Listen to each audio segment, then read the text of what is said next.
Hello everybody, welcome back to Explain 12 again. I'm trying to get my other damn thing set up so I can read the chat. Anyway, we're flying the 767 again. Purely because this is the 400 ER today. Why the fuck does it keep putting it on fucking private? And that's the second time in as many streams. I hate YouTube for doing that.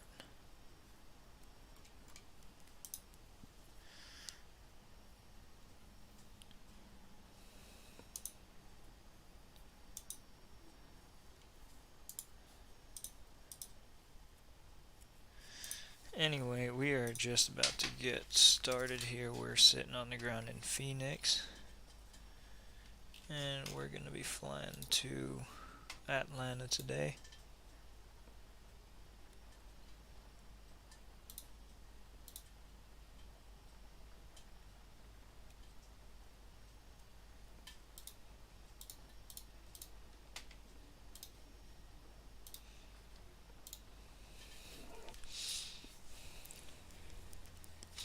So yeah, we're out of Phoenix for Atlanta. Not a very random route, but it is one of the few routes that they fly, anybody flies on the 764 that isn't overnight for where I am right now. The other one being Newark to San Juan, which I'll do at some point, and then also JFK to Paris will be a route that I'll do. Hopefully all these routes here sometime soon. Now, we are on the Frequency Albuquerque Center. We've got everything ready to go. I think we can go ahead and tell the folks to drive away and get the doors closing as well. So unfortunately, of course, eagle-eyed people, I doubt anybody, because there's not enough people watching, ever. So I doubt anybody would notice, but obviously Phoenix has changed their airport around a little bit. United 2221, leave airspace to the east. Kansas City Center is offline. Rotor service terminated for exchange crew soon. Ground to cockpit. Please show me where you want to go. Short pushback. Ground to cockpit. Tow is driving up. So anyway, my point being, the airport's been updated so that it is not as up to date as it could be. But that is a shame, and there's not much we can do about it. Turn on the beacon light. Let the folks here, good folks here in Phoenix, know that they should leave the premises, which these guys didn't do, but that's their own fault.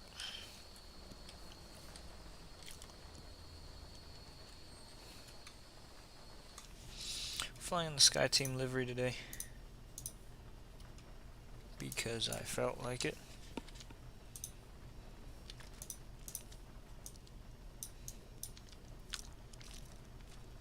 Okay, all doors and hatches are closed. Ready to connect. I'd rather do these novelty liveries. On the shorter flights, make them more interesting because, I mean, I guess the aircraft itself is already interesting enough. 764 on this particular route. I was looking for the SID.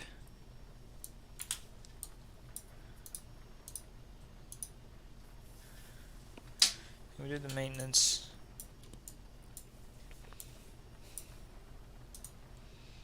I believe we're all ready to go. Avatab, airports, KPHX.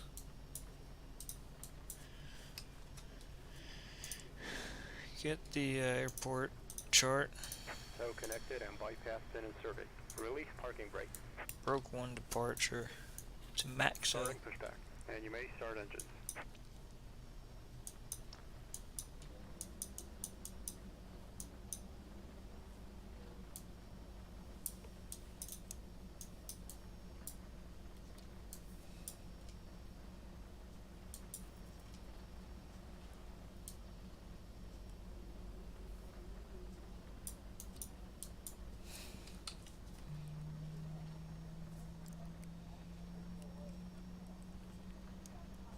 Engine number 2 starting up.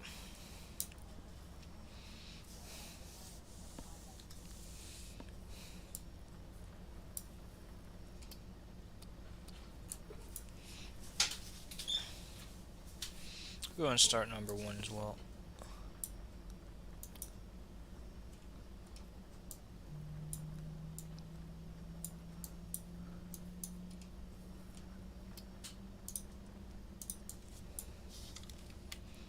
Full left, full right, full left, full right. Excellent. Full up, full down, full up, full down. Check the rudders. Full left, full right, full left, Delta full right. 924 Albuquerque, you call? Shit. Wrong button.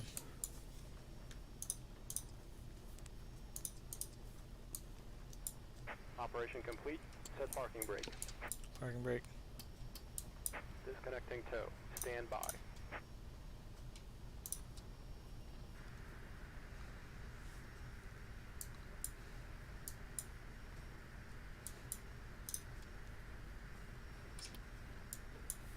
APU off.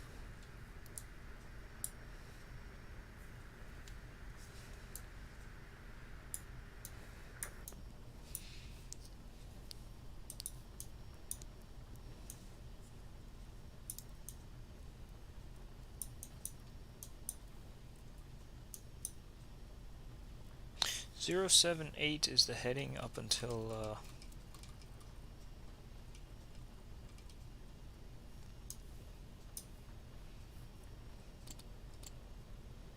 Sparky at no, sorry, up until 1635 feet, Hand signal on the left. and then we turn towards Sparky.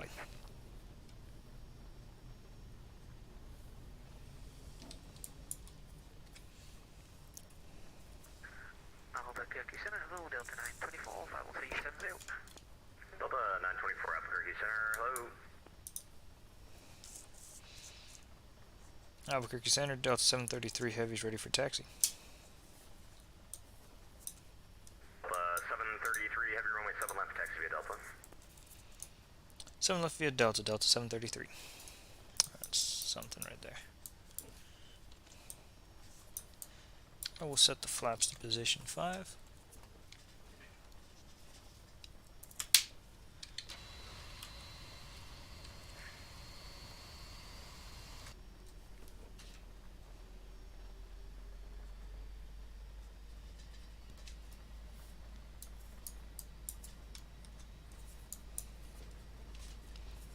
Get the wiper on.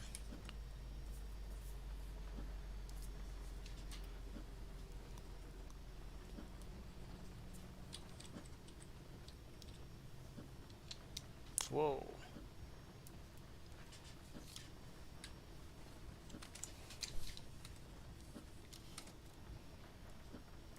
That's a much nicer seat position.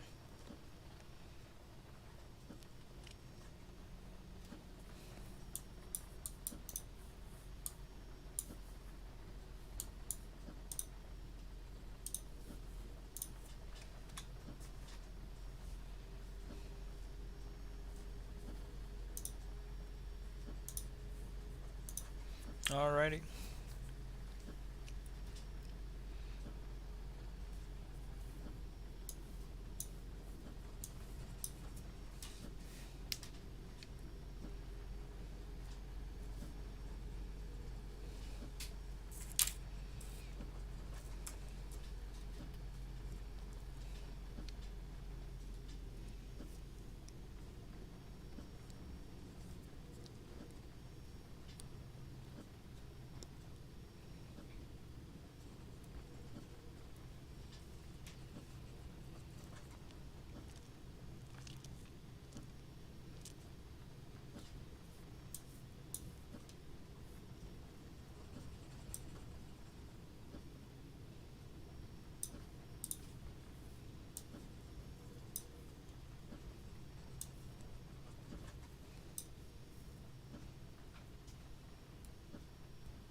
And Delta 733 is ready to go.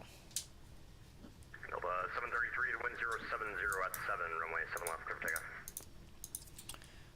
Clear for takeoff, 7 left, Delta 733. That's a lot of 7s and a lot of Delta deltas.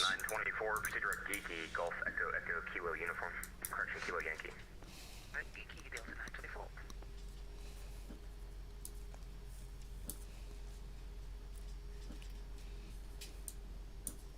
United 740, proceed direct Joppa, Juliet Oscar Tango Bravo Alpha.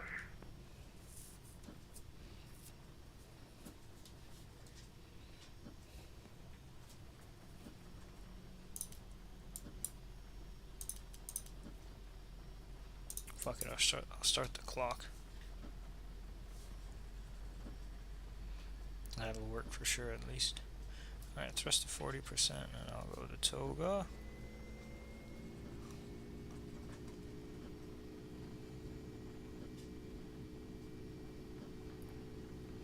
Airspeed's alive, slowly but surely.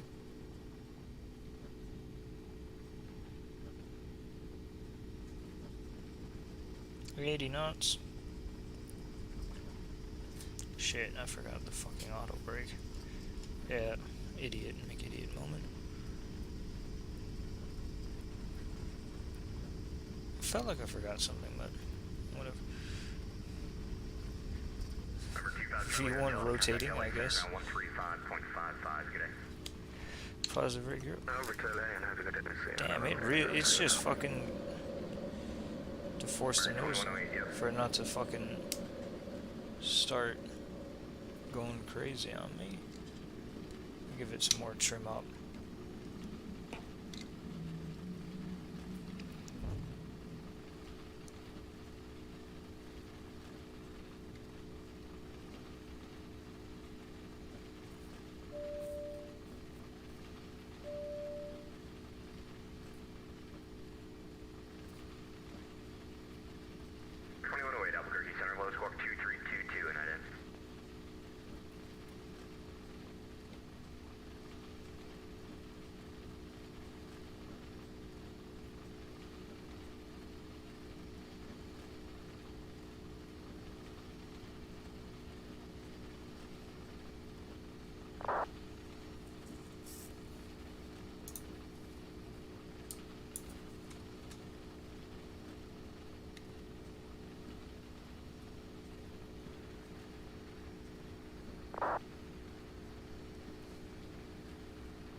Flaps 1.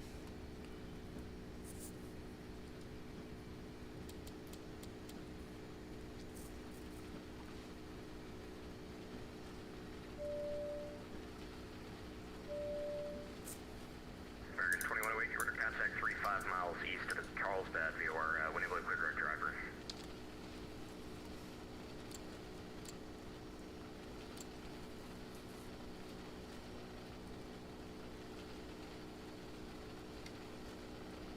Code 733, Albuquerque Center, radar contact, say altitude. Passing through 4,800 now. 733, roger, climb maintain flight level 370. Climb maintain 370, Delta 733. 330 Albuquerque, welcome, I've got 390 as the final. Did you want to climb or stay at 37? At 330, roger, maintain flight level 370.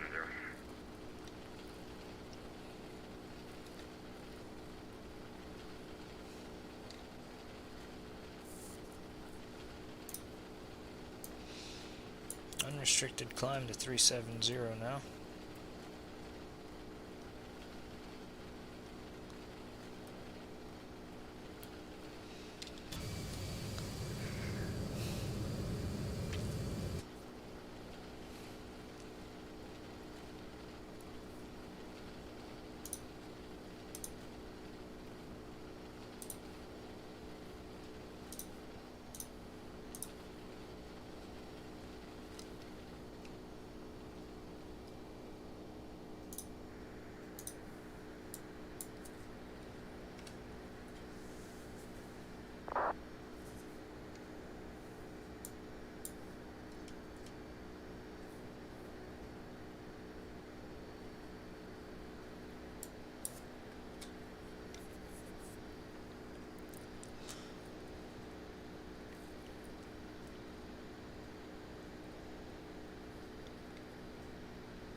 we can start cleaning up the airplane here. We're basically at 10,000. We are at 10,000.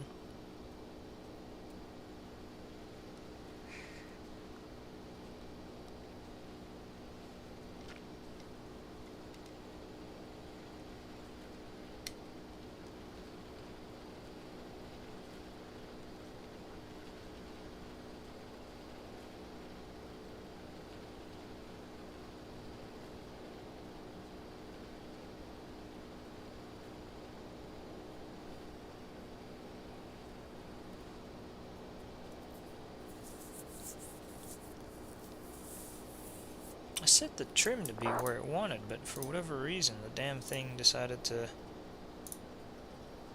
Yeah, trim was at 4. But the damn thing took off before the rotate speed, even though I had the yoke at neutral. Very strange.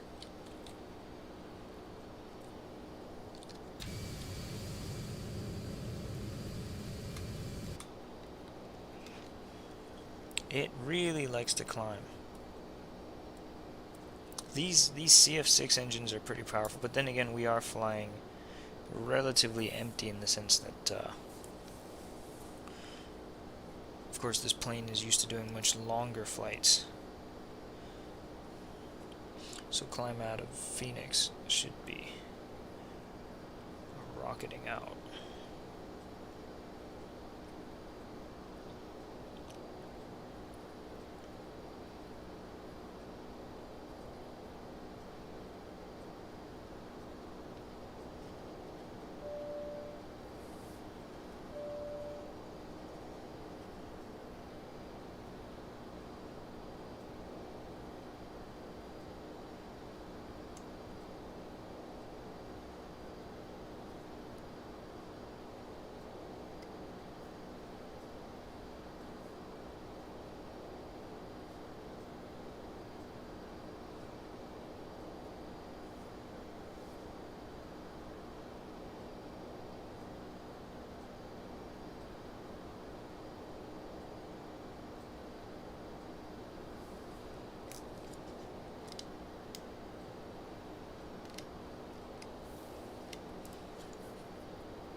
We'll give it to the autopilot now at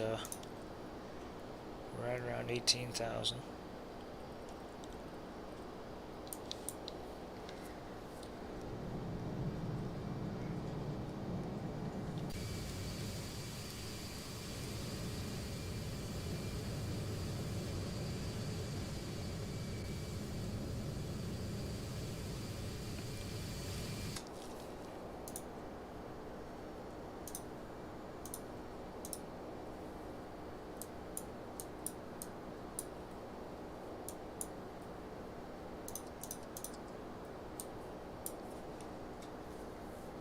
Get the anti-ice on before we get into this massive cloud right above me.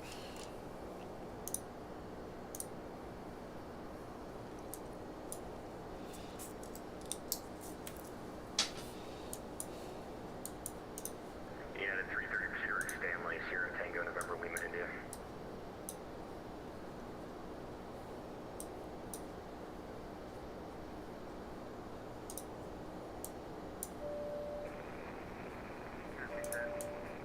United 330 Pursuit Stanley, Sierra Tango, November, Lima, India.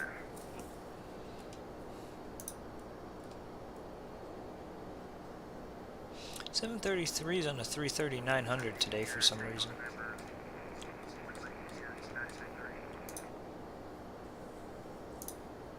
Normally they are on a 764, but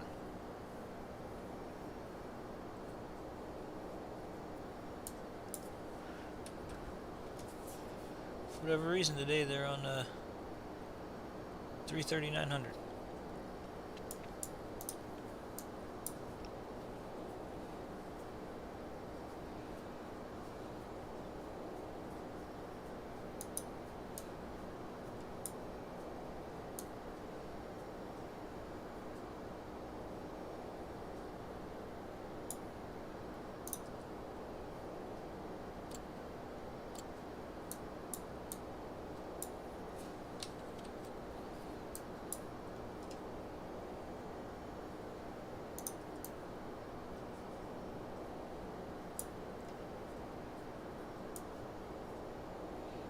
guess I can just stick weather on.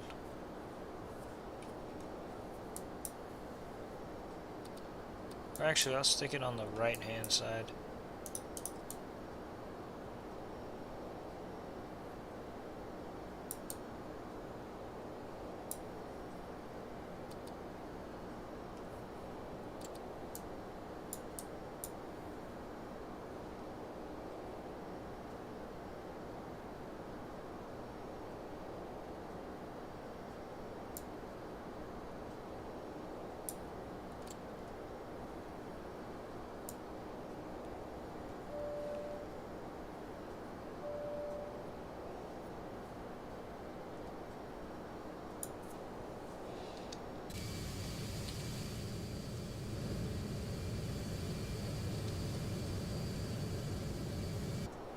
Oh, we're above the clouds.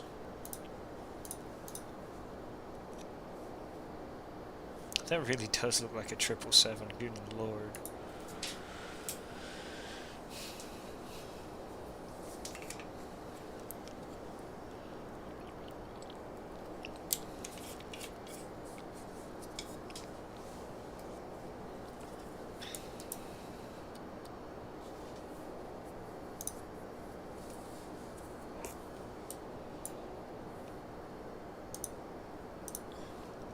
So this is all in celebration of the 777, which should come out soon. In celebration of that, we're flying a mini 777, so to speak.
God damn, it has not taken us long to reach cruising altitude.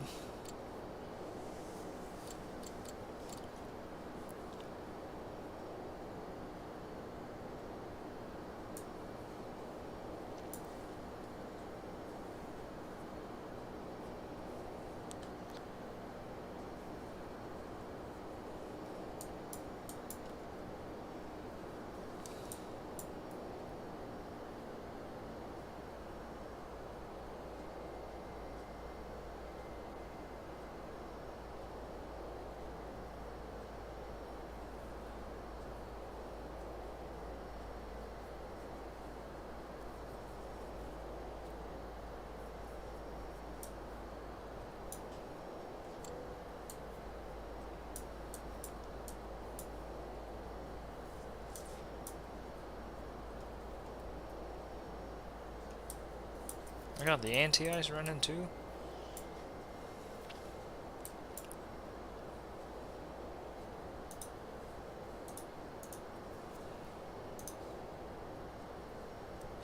Also, fuel burn is basically 0 here.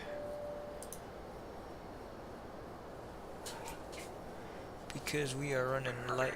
Hello, Unit 1488, I got a quick question for you. United 1488. Do you control Phoenix, ground, and airspace control? Sure. Alright, thank you.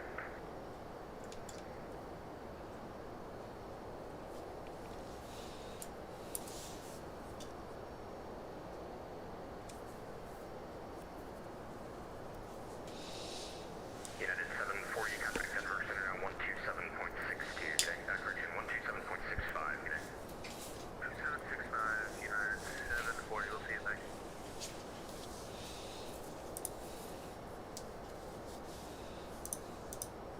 UPS 914 heavy, yep.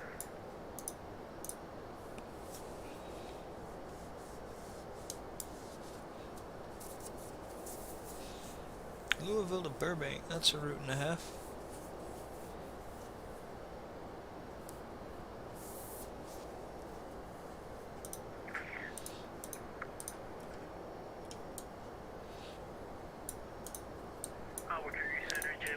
American 2727, red taxi. 2727, recycle transponder, squawk 1611, Phoenix City Information, Bravo's correct. 1611 for American 2727.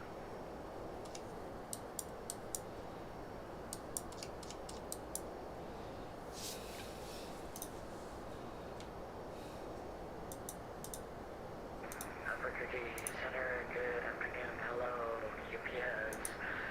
914, flight level 320.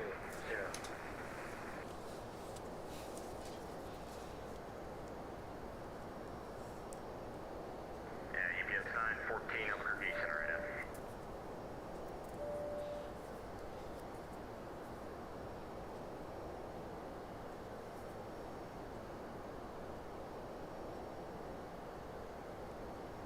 American 2727, did you get our ident? American 2727, I don't need you to ident, sir. I need you to set your transponder right now. You're squawking 1200. Need it at 1611 in the box. Oh, copy that. UPS 914, what flash ship?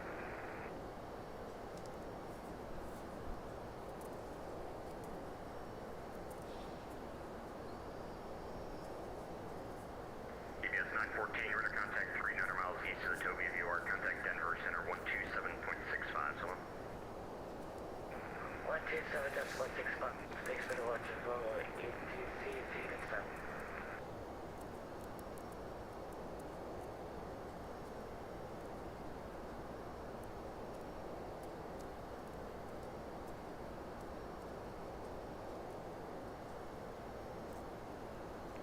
All the clouds just went away. American 2727, the squawk is still showing 1200. You having some trouble down there? Yes, stand by, we're working on it. Just about to ready.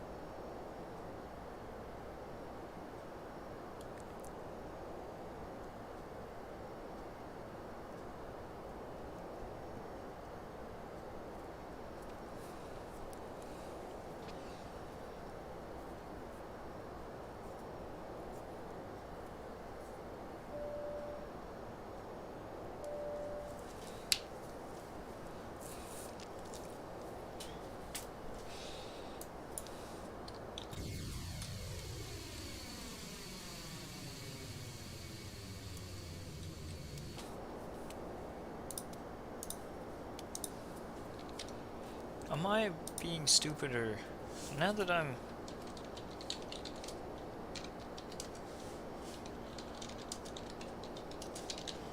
thinking about it, last time I flew this, I didn't fly the Skyteam livery, did I? Now that I'm thinking about it, no, I didn't. Okay, good. Flew the regular Delta livery, because I was like, let me see if I have flown the Skyteam livery. Well, I am right now, obviously. And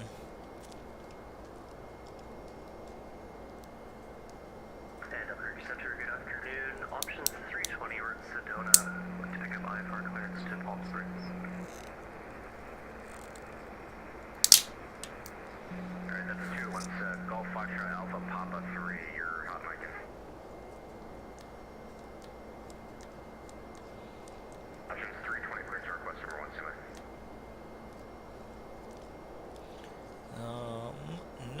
think they have. Walker 1038, contact LA Center 135.55, so long. 13555, Walker 1038, thank you. Options 320, clear, advise ready. Copy, options 320. Options 320, clear to Palm Springs Airport via the Biter 1 departure. Biter transition, radar vectors, Drake, VOR, then as filed. On departure, climb maintain 12,000, expect flight level 3603 minutes after departure. Departure to main, squawk 0725. Palm Springs, Biter 1 departure, Biter transition is radar vectors, Drake, VOR, then as filed. Climb maintain 12,000, and squawk 0725, options 320. Options 320, readback is correct. Hold for release, advise number 1 for the runway frequency change is approved. For release, we'll give you a call over number 1, options 320. I'm going to deal with Southwest 608, level 290. Southwest 608, Albuquerque Center, hello, descend via the Hyder 1 arrival, Phoenix Eleni East to the Phoenix altimeter 3002. 3002, Eleni East, yes, Bravo, this is Hyder 1, Southwest 608. Yeah.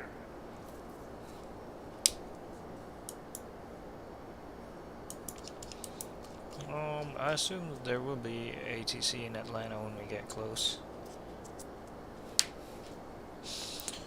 Someone's flying Chautauqua, which I believe is what Charlie Hotel Quebec is.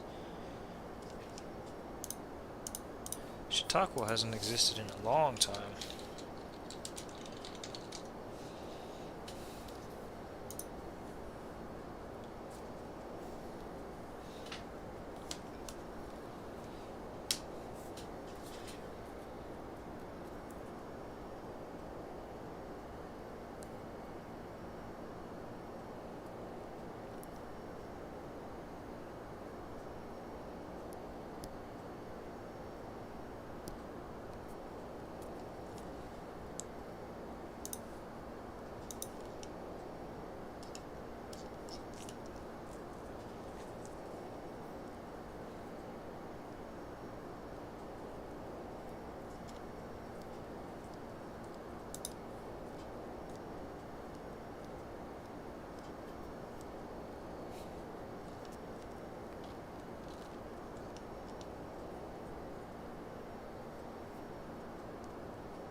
.8 out of each engine is what we're using.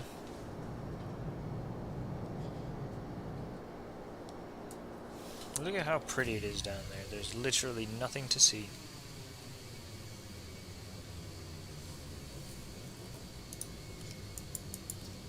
Where are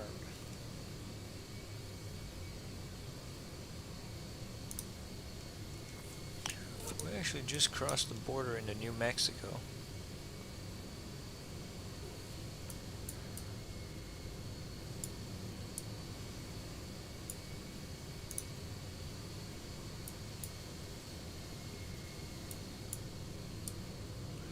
I-40 somewhere over there. I-10 is going to be way down to our south. American 2065, Bubble 350. American 2065, Albuquerque Center, Canadian Clear, Rick Medano. Rick Medano, American 2065.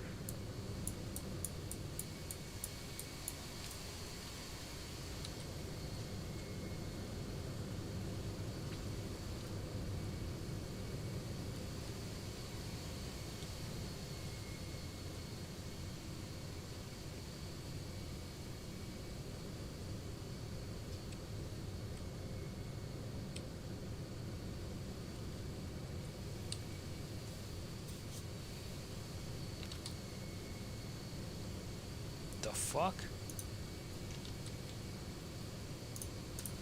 So I can turn that off.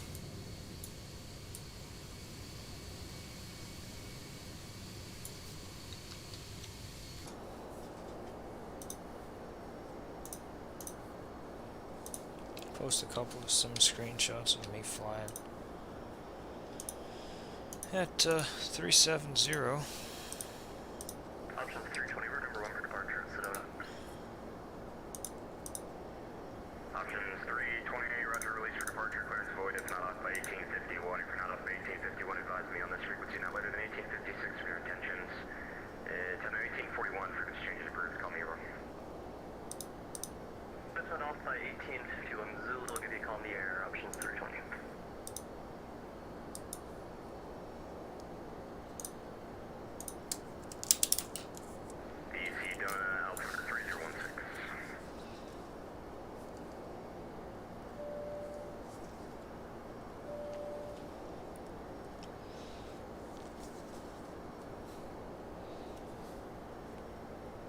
Southwest 6, your weight, expect the ILS runway 7 right approach to Phoenix Altimeter 3002.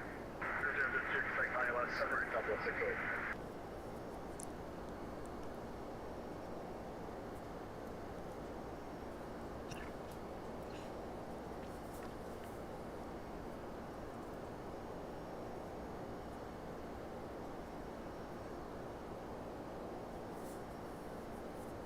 Southwest 280 Albuquerque Center.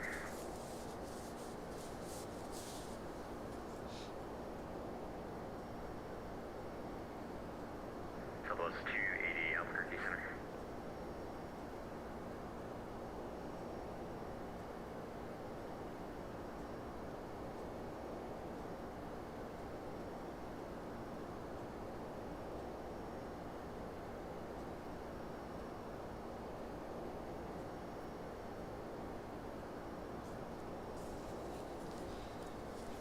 Where's that guy? Southwest 280.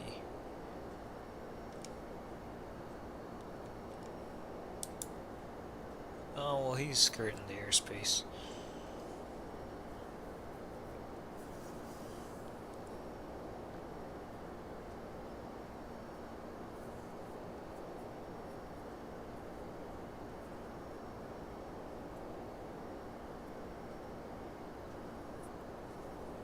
Plus 678, leave my airspace to the east. Fort Worth Center is offline. Radar services are terminated. Frequency change approved. Good day. Zero 1 to this way. Delta 678. Thank you very much, sir. Bye. Unit 330, leave my airspace to the east. Fort Worth Center is offline. Radar services are terminated. Frequency change approved. Yeah. Leaving your airspace. Frequency change approved. 9330. Good day. 320 Albuquerque Center right now.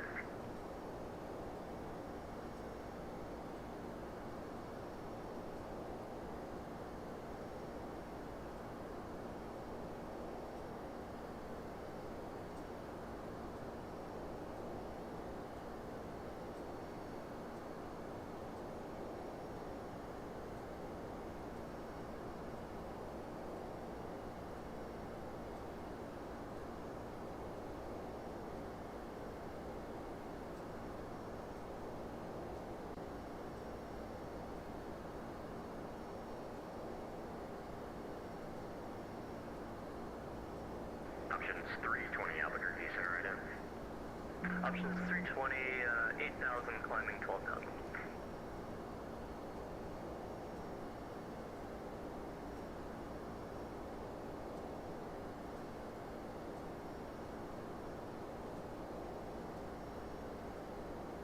Options 320, radar contact 200 miles northeast of the Drake VOR, Clementine, flight level 360. Clementine, level 360, options 320.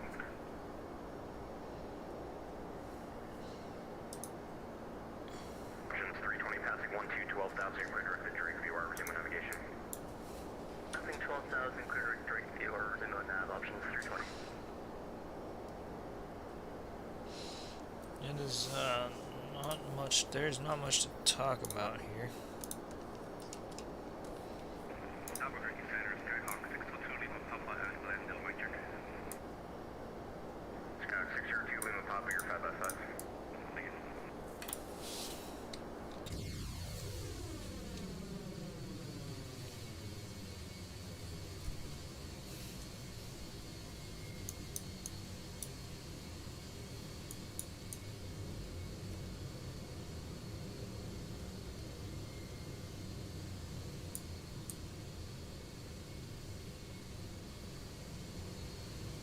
Is that Albuquerque over there?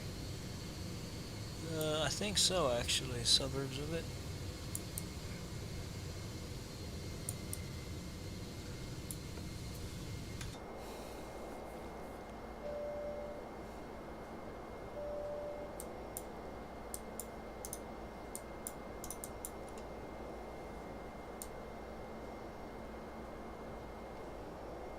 Anyway,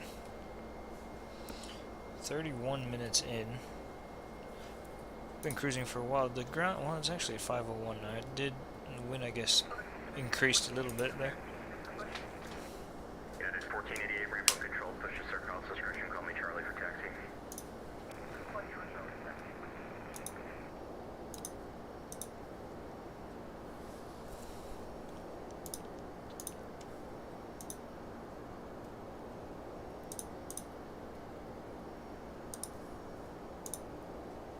Southwest 280, Albuquerque Center, yeah.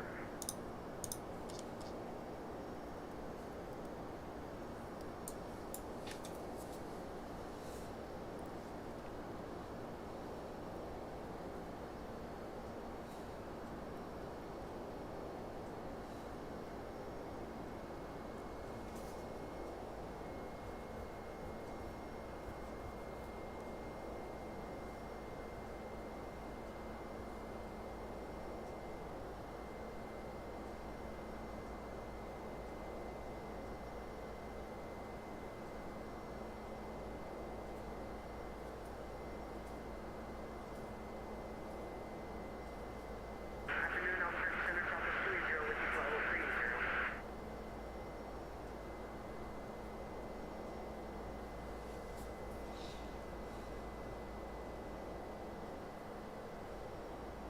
Good afternoon, Albuquerque Center, flight Southwest 280 with you, flight level 380. What the fuck is it doing? Albuquerque Center, hello, altitude indicates level 380. I'm showing you non-RVSM capable. Can you just confirm that you are RVSM capable? I believe we are RVS capable. LS 280 Roger, I've updated your equipment code to Slant Lima, and if you're not already, you can proceed directly to Gallup VOR Golf Uniform Papa. Proceed via Golf Uniform Papa.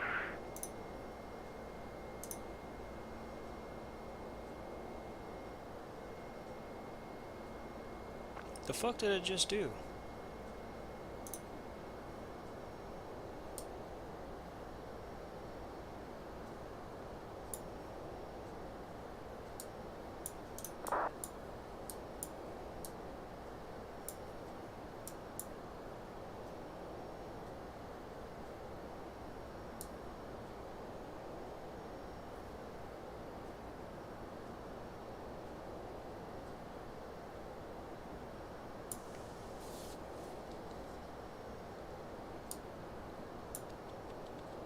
Plus 608 cross Balti at 4,000, clear the ILS runway 7 right approach.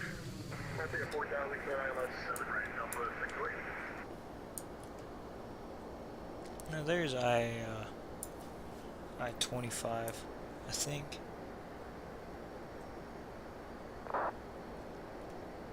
Wait, no. There's I-25 and there's Albuquerque.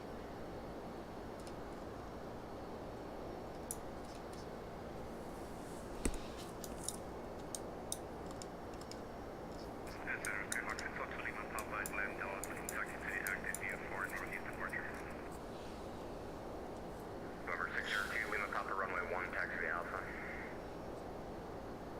Runway 1, yeah, Alpha 602 Lima Papa.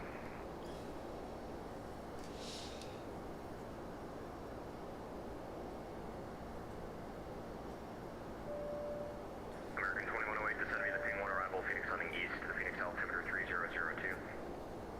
Send me the ping 1 arrival 3002 in the box for American 2108.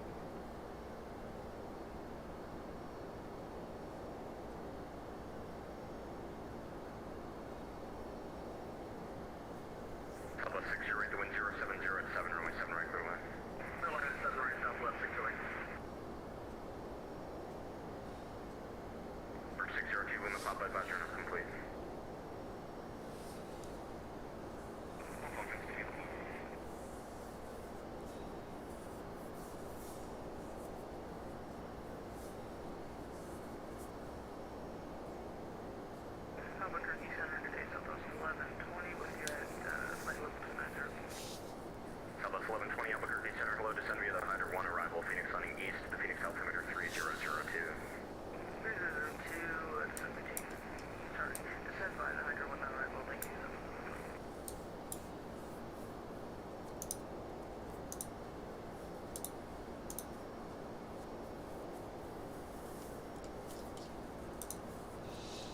active, Sky's Options being 320, active. contact LA Center 135.55, good flights.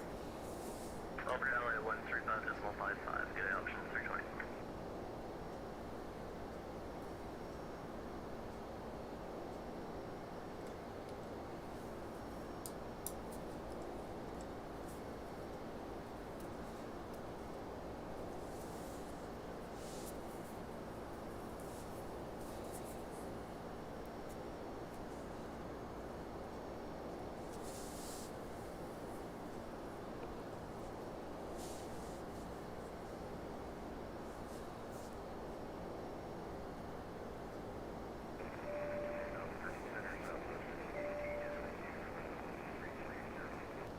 Close 5018, Albuquerque Center, good afternoon, proceed direct Gallup.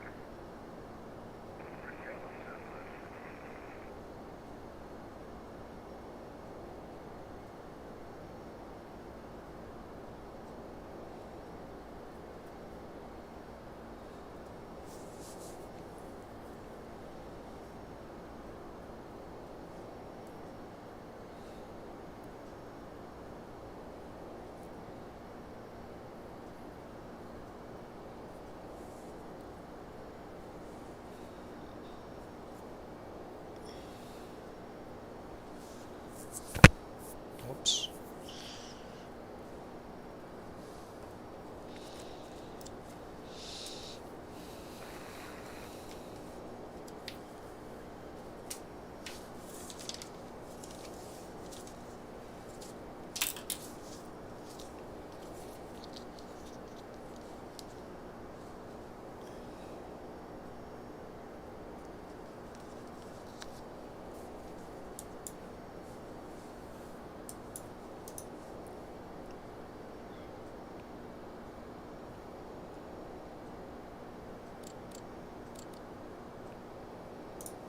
Playing the good old services. Yeah.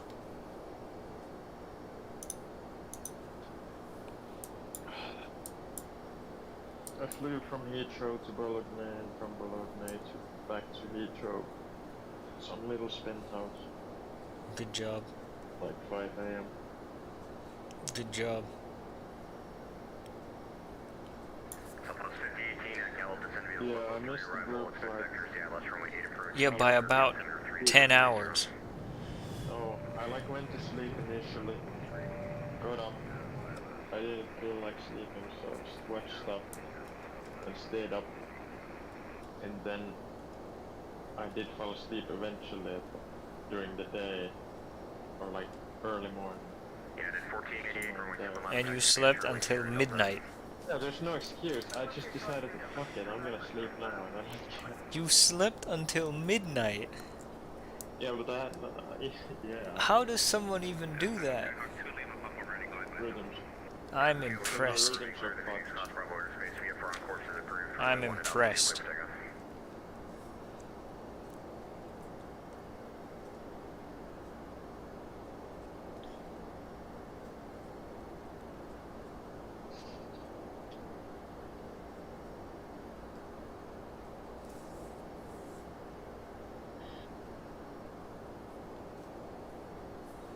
FedEx 312, leaving airspace to the east, Houston Center's offline, radar services are terminated, frequency change approved, tools here.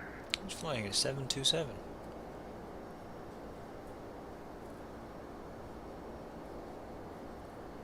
FedEx 312, be leaving airspace to the east, Houston Center is offline, radar services are terminated, frequency change approved, soon. Take on FedEx 312, yep.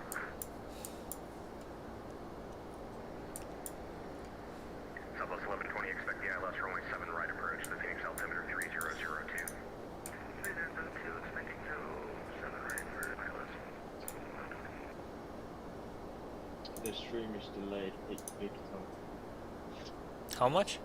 It's delayed for like, by like 15 seconds. Is it?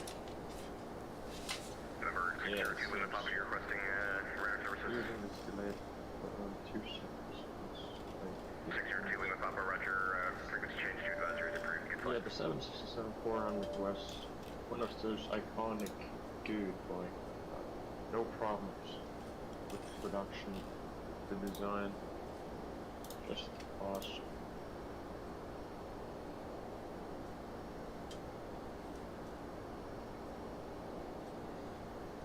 it's YouTube. It's being a bitch to me recently. I'll see if I can stream with. Okay, hold on. Let me look here. It's because it's been. Nah, it's just been stupid to me recently, so. I don't know if that has anything to do with why it might be delayed. 2065 away. Bergen 2065 approved, report back. No, it's only 4 seconds late. That's normal.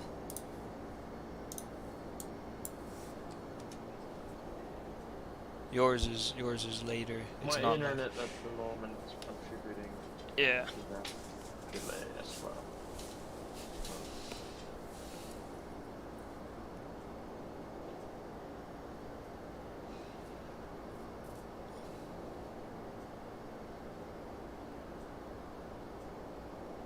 Years back I would have just taken this cockpit for a 777. It does look like a 777.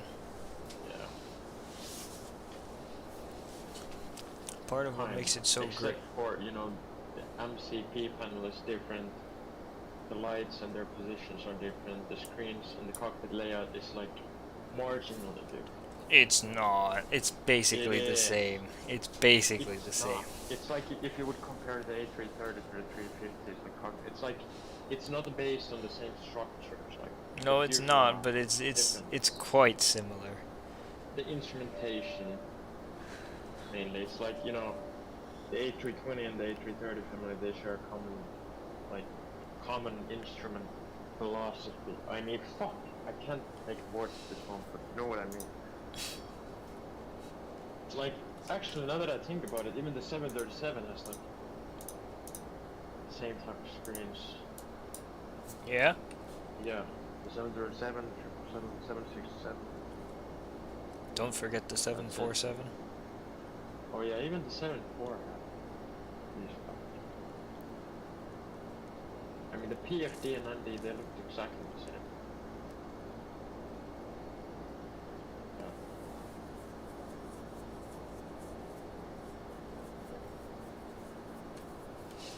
Of course, when you look overhead, it's the exact same as every other It 767. can't be. Oh yeah. Oh, you meant that. Sure. Yeah, but if you look here, it looks like a But in 777. comparison to the 777, it's very much different. Southwest 60, welcome to Sky Harbor, exit left when able, cross runway 7 left, taxi ramp via I'm Delta. at a loss of words. Getting tired.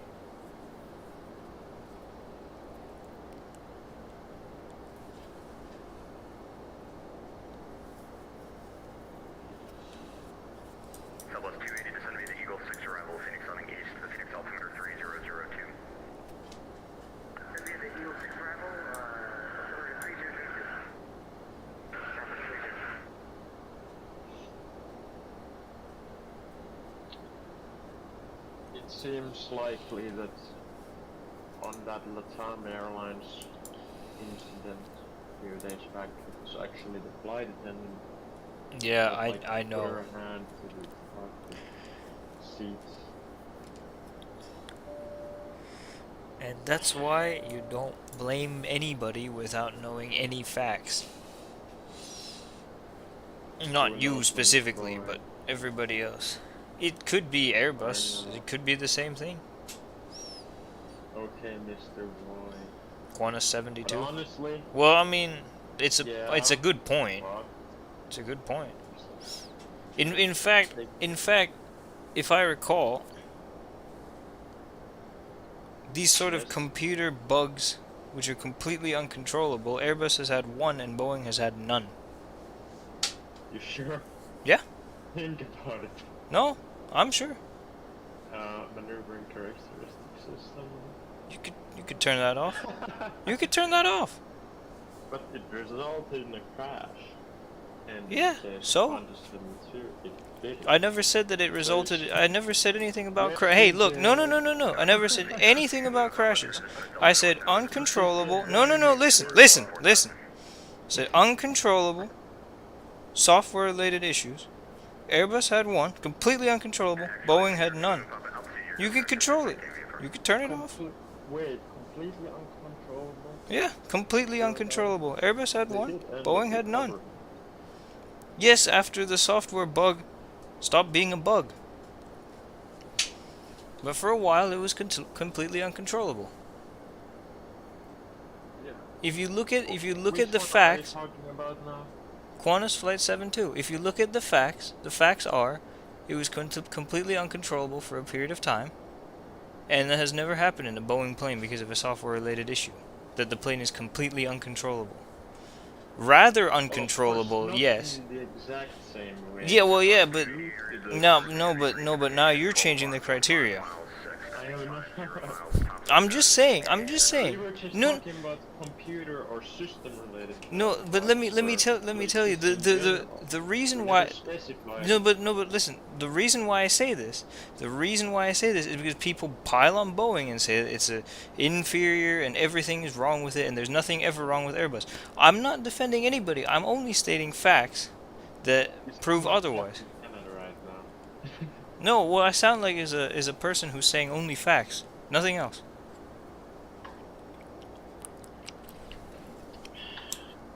I get what you're saying. But you see what I mean? Because it's ridiculous that people pile on hate without knowing anything about anything.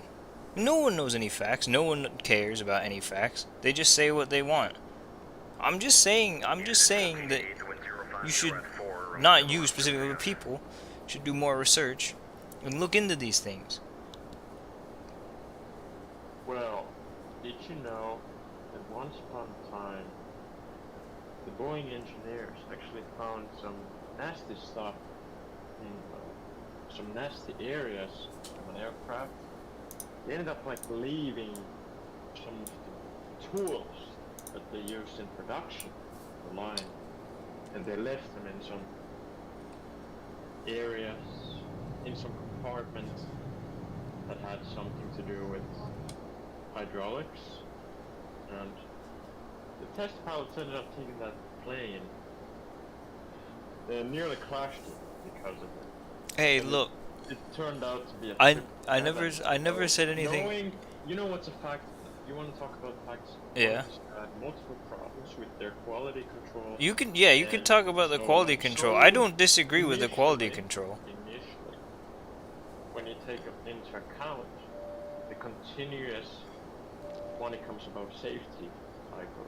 You can talk about quality control. I don't disagree with it. There's no reason for you to speak. It would be more likely that it would in fact be, and of course taking into account the accident where the door plug flew off, would be quite probable under the light of these facts for it to have been in fucking. But listen, Technically it is, because you know the door switch, I mean the seat switch or whatever, or that could be, I'm not sure, but you know Boeing did actually put out a service bulletin or something, or a notice or whatever about those but the seats, yeah, but every manufacturer would do the same thing. yeah, but like 6 years ago Boeing discovered that those switches had some problems and they did end up like making some bullets. But all I'm saying is Could the be, Boeing's quality control is not the best. Hasn't been the best for a while. But when it does come to software bugs, if Qantas 722 had crashed, of course it didn't, but if the issue would not have been resolved, pilot error would not be even a contributing factor. We can agree on that. Pilot error is not a contributing factor to the incident.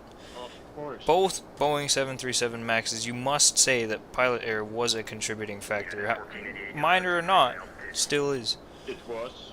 So in that's my logic, is that Qantas 72, if the issue would have gone on for longer, would not have been at all recoverable, while the Max accidents were. So in that sense, of course, not apples to oranges comparison, but there's quality control issues everywhere. There's software bugs everywhere. It's pointless to point the finger at one company and say they're better, they're worse, the other one's better, the other one's perfect, one is shit. One might be better than the other, and of course it seems to be currently that one is better than the other, but neither of them is perfect and nobody is shit, so Nothing human made is perfect. Exactly. People should get But when we facts. talk about these software 12 o'clock, 8 miles, 5 Hollister miles away, errors in repeating general, advise. there's been more of these incidents with Boeing than there, you know. Well, I don't actually know about that. I don't actually know about that. But if Hollister 72 would have crashed and killed all those people in Because Airbus has had, and certainly Boeing has had, and Bombardier has had, and McDonnell Douglas had, every manufacturer has had errors in their software that they unforesaw, and Airbus is, resulted in, you know, casualties. yeah. 2065, thank you. We've moved to the east, forward centers offline. I can think of certainly at least 2 casualties that Airbus software logic had or caused. Well, if you're talking about that Air France, if you're talking about those early, I mean 90s, late 80s A320 crashes, I could use the same explanation as you did with the 737 crashes. That it was partially Of course you can. I'm not saying that they're not partially Boeing's fault, but in the same logic that people say that Boeing's crashes are entirely Boeing's fault, then the same logic would apply to the Airbus accidents, wouldn't it? Of course, there's pilot error that's there, but people don't see that. They don't understand that. So if we dumb it down to that level, is what I'm saying. Of course, you shouldn't. We shouldn't. We never should, because we're more intelligent. 20 crashes that happened or occurred, they couldn't even be considered as a computer bug. Oh, what about the A300? The aircraft was functioning perfectly, but what happened was that the pilot, for demonstration purposes, Yeah, but this is not the accident that I'm talking about. and then he like flew into the trees. Yes, but we're talking about 2 separate The accidents. engine, didn't do Hey. something. So, We're talking about different accidents. such as Lufthansa in Warsaw was one. Then there was talking about that plane that overran, that was pilot error clearly. There was a- no, it wasn't purely pilot error. Given the design of the A320, it certainly played a role in it. In fact, the accident would never have happened on a 737. Just saying. In which way? 737, the reversers come on in the air. If you're within 90 centimeters of the ground, the reversers will come on. On an Airbus, the reversers didn't come on unless there was, what, 10 tons on at least one of the, or on both of them. Yeah, it's the same logic with the spoilers, which they deploy simultaneously. But that's what I mean is that there's these minute differences, but it's Well, there's different opinions on, you know, which one is better, because if one are working landing lower on but the if you remember the if you remember the A300, that there was a bug with the A300 where if you hit the toga button and then you push the control column forward, it would trim the plane up, fight your control column, and then stall and crash.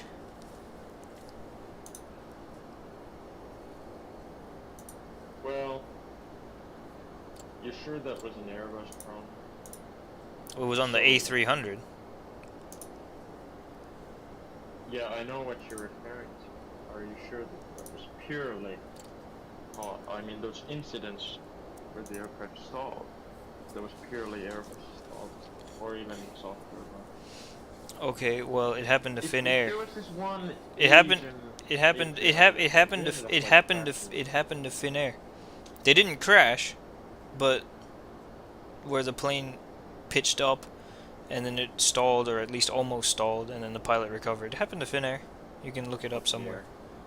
I don't remember No, the I'll year. ask my fucking granddad. Yeah, exactly. Ask your granddad. I'm sure he'll remember it. Well, he flew the A300 if you recall. Yeah, I know. I recall. That's why I'm telling you. You should ask him. He will remember it. He would have told me He. he had. But the thing is that nobody's perfect. Everybody makes mistakes. Of course, some make more mistakes. You know, logic. Some make bigger mistakes.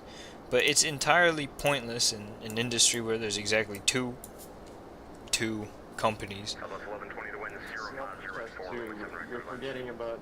You gotta give love to Embraer and Bombardier. So. Yeah, but they don't compete in the same space. They compete You know, in. the A220 and A190, they are. They are, but they don't compete with Boeing and Airbus in the sense that Boeing and Airbus make bigger planes that are different markets than the A220 or the Bombardiers and the Embraers. Southwest 280, Yeah. yeah, last runway 7 right approach.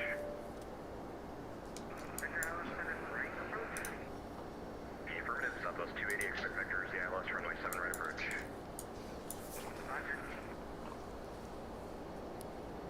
Still being still 6 arrival time. At Southwest 280, affirmative, you'll descend via There's the a Eagle blip on section, my Valley Bridge, TCAS. Southwest. Let me see if I can see him outside.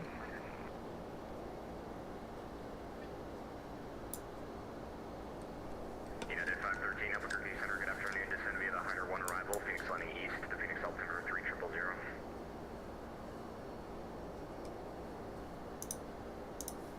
You know, it's concerning to me when engineers over a decade ago, when asked, actually said on their Carolina factory, you know, this is one engineer who had this stupid camera with testing the engineers one by one. Would you flying one of these suckers or somewhere along the lines like that? Yeah, actually. Delta 924, leave Myers And to the east, forward each and every one of them said no, and then some actually answered with longer sentences said, well, you know, I'm kind of concerned about the quality and, you know, whatever. Direct Rusa, Delta 733. So, Sorry. That's slightly concerning to me if the engineers, like, say, I mean, technically speaking, the design itself is one magnificent piece of engineering, but, you know, if they're not building them right on the line, and, you know, each and every aircraft that gets built on the line, it's, you know, they're all like individuals. There's slight differences, you know. Like my father used to say, some aircraft, you know, seemed like they were okay in the tech log and they behaved differently and so, you know, or when trying to say, or what they mean by when they say that aircraft are like Yeah. as individuals. Slight differences in every one of these tail numbers.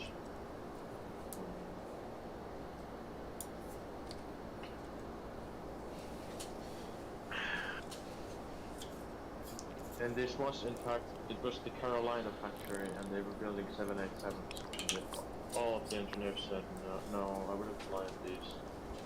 Concern of quality, and I wouldn't fly family. So, I really hope Boeing gets. You know, what the fuck is going on? They're like assassinating some whistleblowers right now. I mean, that's logical. And if I was in a position to do it, and, you know, especially if you are leading a company that basically sleeps with the United States government, then, like, if you don't believe in some shit about heaven and stuff, then you have nothing to worry about. I mean, I'm not saying it's right, but, you know, I can most certainly see how it's logical for a major company like that has good relations with the government to assassinate someone if they're sure they can get away with it. I still don't It's see how all there's about any evidence for having no this, tolerance. by the way. I'm not saying that they did it, but I'm saying they could, and in a way, to make it seem like it was, for instance, a self-inflicted gun wound or something. They do it all the time. They did it in the 70s. Of course, people do that all the time, but this is an aviation channel. I don't care about who the hell kills who kills themselves. It isn't relevant to anything. It's just strange, isn't it? And the guy was, well, he retired, or early retirement, whatever. And he worked as a quality manager or something for 30 years. And he had started some proceedings, legal I'm assuming, against Boeing. And was supposed to do something the following day, but ended up dying the day before. And he was found in his car with a alleged gunshot wound, which he... No, let me rephrase that. He was found in his car with a gunshot wound that he allegedly inflicted upon himself, which is kind of strange, isn't it? I mean, that's in the official report of the investigation. What can the police do? They're not gonna... You know, Boeing is practically on bed, or in bed with the United States government, so they're not gonna investigate into that. You know what I was gonna say? This plane has the latest Delta One suites. How do you know? What do you mean, how do I know? All the 764s have them. Whoever's sitting in those on this flight is lucky. Delete the speeds on the arrival after Queenie, descend and maintain 5,000.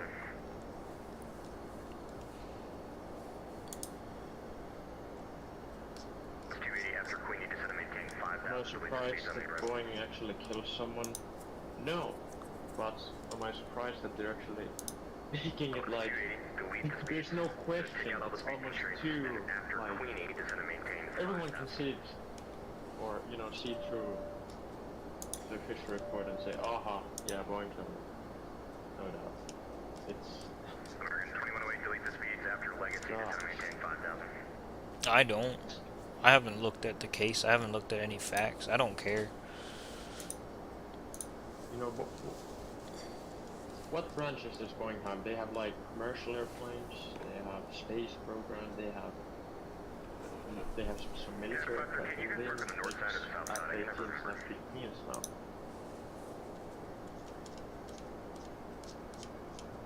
Okay, let me look real quick. I've got a cheat sheet somewhere, but I'm just gonna assign you the closest approach, just kinda curious. Only large. Fine. 8 out of 513, you expect vector established runway 8 approach. Once we get some more details.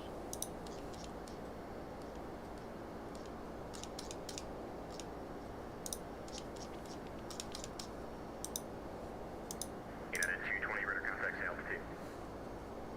United 220, 6,100. And I'm not using this to say Boeing is bad. I mean, hell, even Airbus has done this for sure.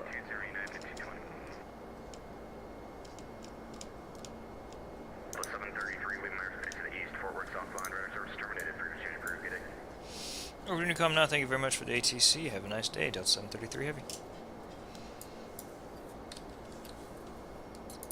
Okay, finally on Unicom. You know what that means, right? Yes, here's the report saying a former Boeing employee known for raising concerns about the production standards. Are you listening? On dead. Yes, what? I'm gonna go take a piss. Gosh. I'll be right back. We'll talk about it later. Yep. Well, look, I finally got out of his air. Okay. I finally got out of his airspace, so I can finally go take a piss.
Okay, I'm back.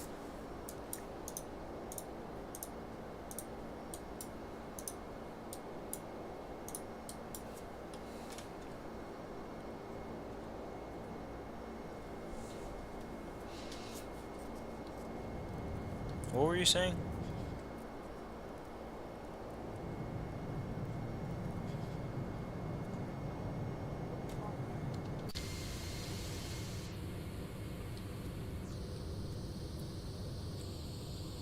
Nice looking orthos below.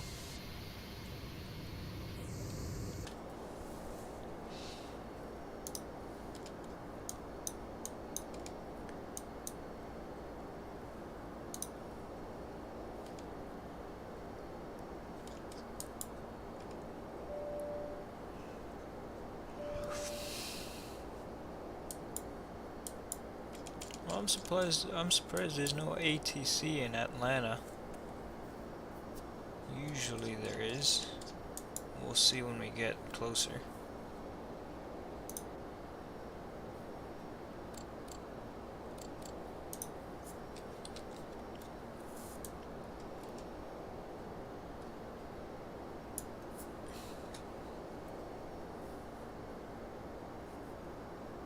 Right, you there? Yeah. So this is what made me, you know, her get Boeing kill him. So this guy's name was John Burnett. He worked for Boeing for more than 30 years. And in the days before his death, he had been giving evidence in a whistleblower lawsuit against the company. And a few days later, the 63-year-old had died from a, quote, self-inflicted wound on March 9th.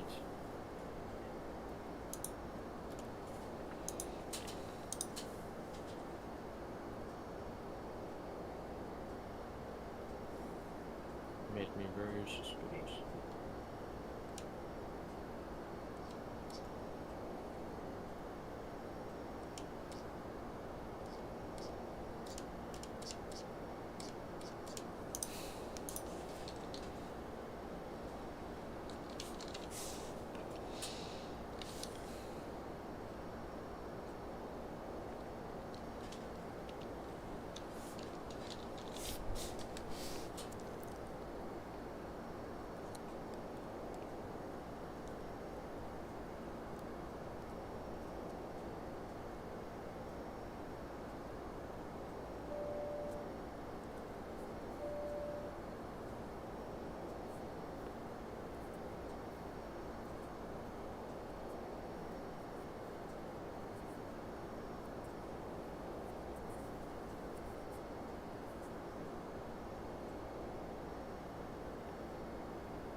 I mean, the guy could have also killed himself for feeling guilty about, you know, I don't know. All I'm saying is people should always stop making accusations skeptic. without evidence. Yeah, I just don't understand why people do I it. am skeptic. I'm skeptic about everything. But here, Boeing said in a statement, we are saddened by Mr. Burnett's passing and our thoughts are with his family and friends. The usual, you know. Even the CEO said, like, we're so sorry for the loss of victims aboard these flights and work on to improve this in the future. You have to trust us looking into the future.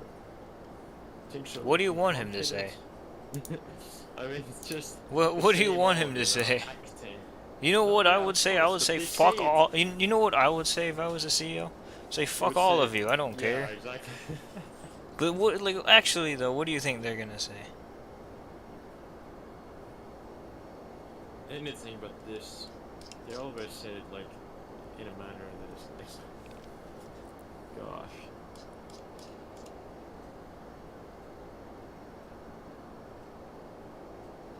I'm not sure, but you know, like when I watched these videos from the CEO at the time at Boeing, he like seemed he had been.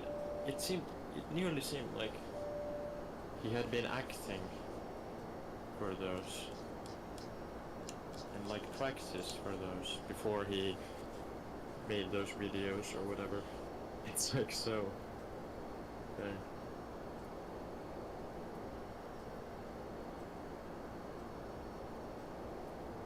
His death comes at a time when production standards at Boeing and key supplier Spirit Air Systems are under intense scrutiny.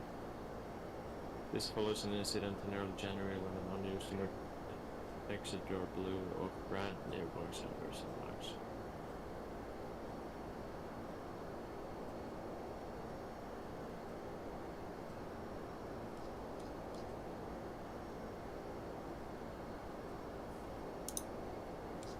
There's only two logical explanations for his death. Either he shot himself out of guilt, which is quite common with people nowadays, or that Boeing had some hired assassin take out the threat. As you know, Boeing, under the scrutiny and under the spotlight, currently have no tolerance for any whistleblowers or anything that could damage the company even further. Do you agree? I would say that if this gentleman were to pass away, which he did unfortunately, that would cause more bad publicity than anything else. I would agree so. That's why I'm saying this. So I don't know why the hell people are saying this guy got assassinated. I get what you're saying, but what if they thought, well, you know, who would seriously think that we would have killed this guy? I mean, come on. What if it was me who was there at that? What if there was a meteorite that hit it? What if there was an armed robbery gone wrong? What if, I don't know, anything? If you start saying what ifs.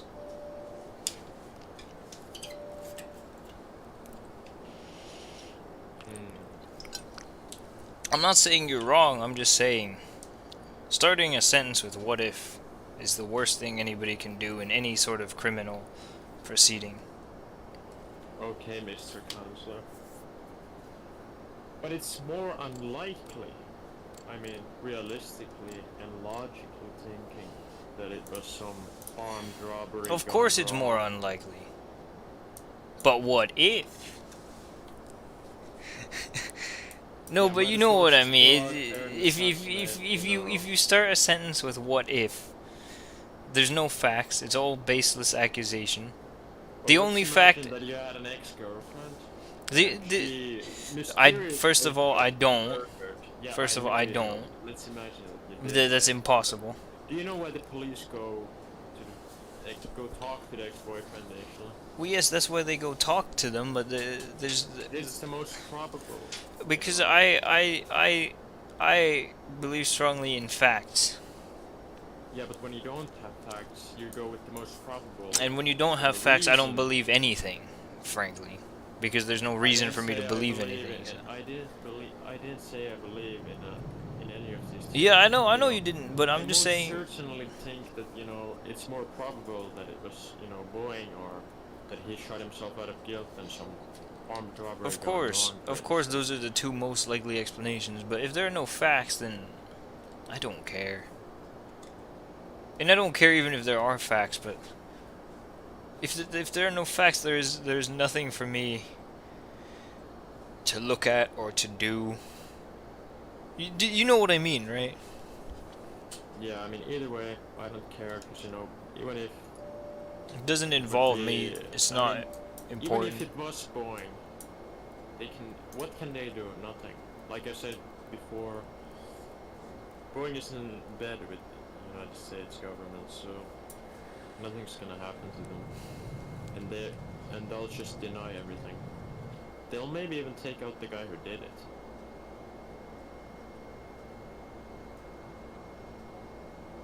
I mean, this company is gonna do everything to cover its tracks if it did it. So we'll never know.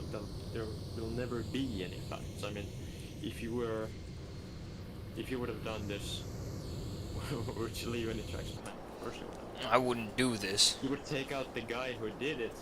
You would take out the guy's relatives as well. Yes, but I wouldn't do any such things. Oh, of course you would. I have no reason to. Yeah, well, I'm not saying. I'm like saying hypothetically. If Yeah, you were I in a know. Position at Boeing, and I mean, I can you know definitely what see I the would do? logic behind it, What you was know, the taking out the threats. what was the guy's name? The John guy who Byrne. passed away? Mr. started with an L. Mr. John Burnett. No, Bernard. You know what I would do? I would do what he did. Hmm.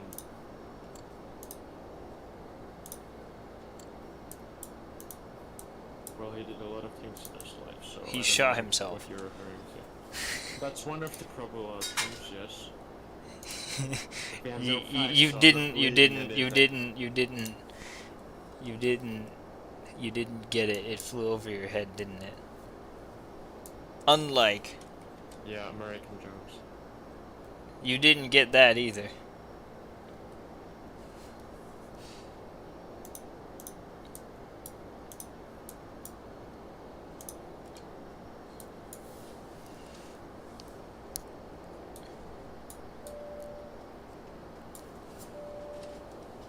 Yeah, this is the factory I was referring to before when I talked about the quality problems. It's the Boeing factory in South Carolina. He was a quality manager there. Yeah, For but the the Boeing factory 787. in South Carolina can suck dick, for all I care.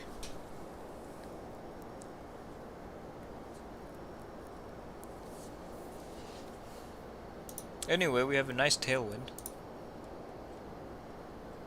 Getting to actually relevant things.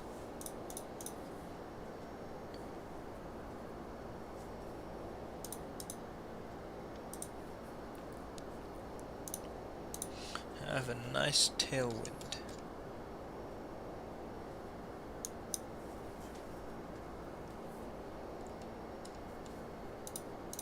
You always do when you fly east. Yeah, I know. But it's a nice tailwind, it's not just a tailwind.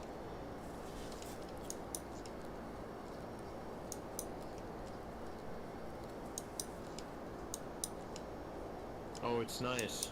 Nice how? Well, how would you know? I mean, you're not the plane, so you don't know how it feels for the plane to be kicked in the ass by wind. It feels pretty good, the control column's not moving very much.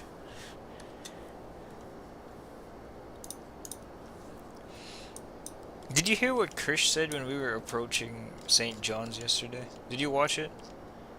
No. He said, what if we have a mid-air collision? You know what I said to that? Yeah, well, I guess you said fuck off or I don't care. No, I said nothing, I just laughed for 30 seconds straight.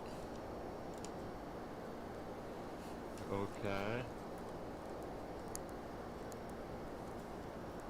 Because this is so ridiculous. What if we have a mid-air collision?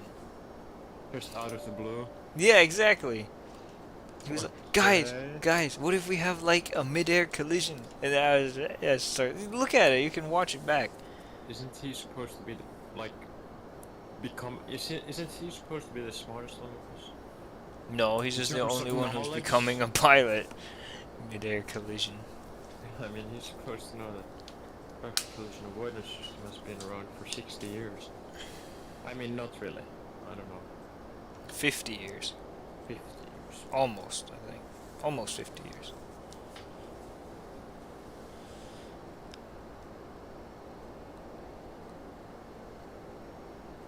But it's still funny.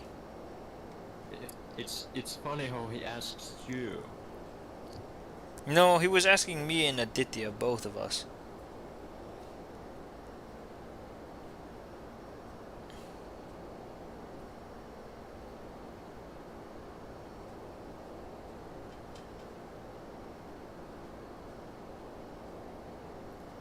I really hope that within a decade, you know, Boeing has made a clean sheet of the 73, Embraer has made a clean sheet of the A220, and Airbus has made a clean sheet of the A320. Embraer, a clean sheet of the A220?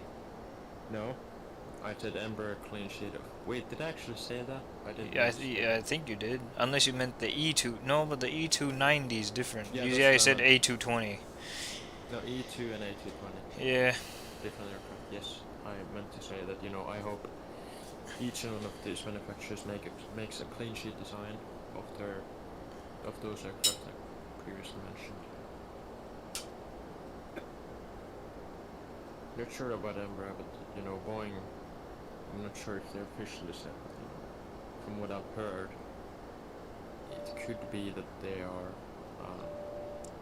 replacing the 737 clean sheet somewhere around 2030s, and the same goes with Airbus in their 320 series.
Let's see, I'm close to OKC.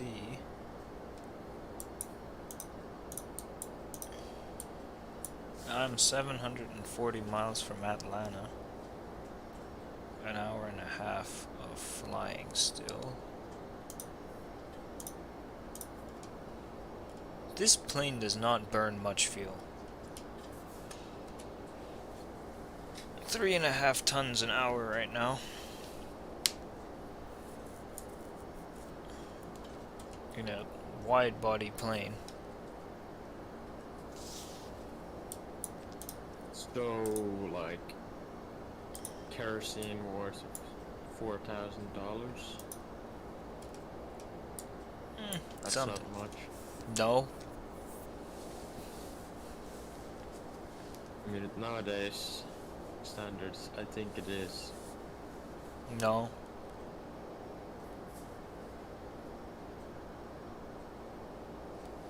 Not really.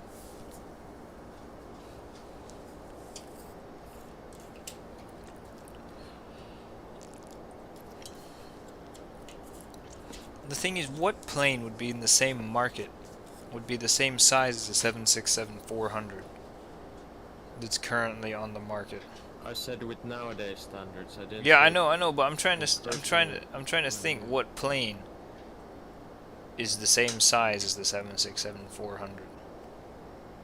I mean, these environmentalists say that, you know, any plane that, you know, has these, or utilizes kerosene is bad and Yeah, stop but I don't flying care what they immediately, say. blah blah blah.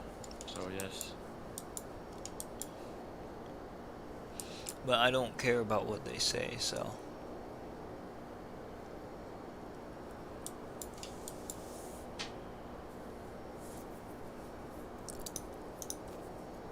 I think one of the reasons why some airlines went for the A321LR was, you know, simply said, you know, we could get a smaller plane that's lighter and more fuel efficient since it weighs less, so we don't need as much thrust. And we can fly the same distance, though. As what? Yeah. Well, I mean, the A321LR can fly the same distance roughly as a Boeing 757, 200, and 300, and 767, 300. No, not the the ER 767. Oh, well, not Nope. the. But the thing, no one has regular 767 300s anymore. Yeah. They were all replaced a long time ago, or at least a while ago. And of course, there aren't many 767 300 ERs around. There's some of them. I think the only European operator that has them is Austrian Airlines. TUI as well. Condor still has the 1 or 2 that they haven't Oh, yeah, retired I'm yet. right No, TUI retired them as well. Yeah, because they got the 787s. Austrian, of course, has them. Euro Atlantic.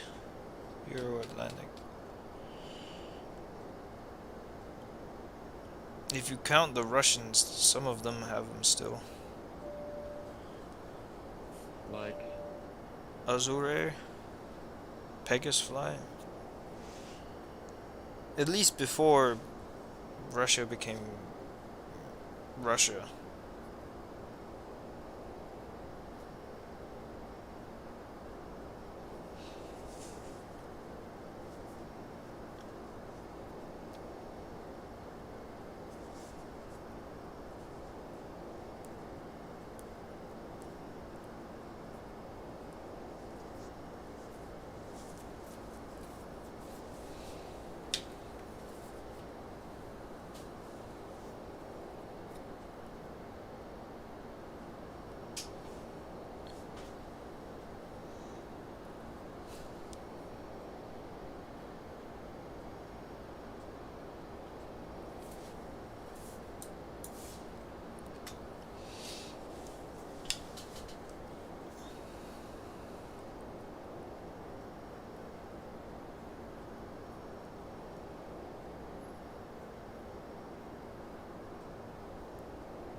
Okay, my top of descent has shown up.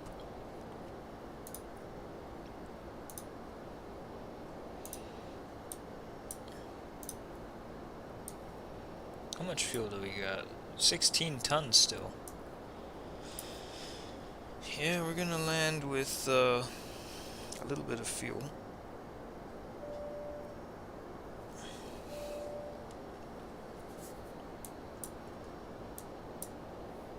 If I'm burning 4 tons an hour, and I have around an hour until top of descent, I should land with about 10 tons, yeah, give or take.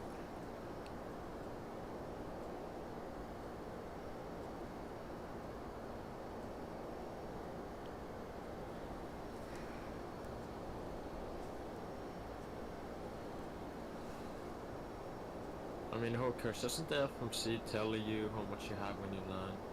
Yeah, it does, but the FMC isn't taking into account the... It does take into account, but it isn't fully taking into account the strong tailwind.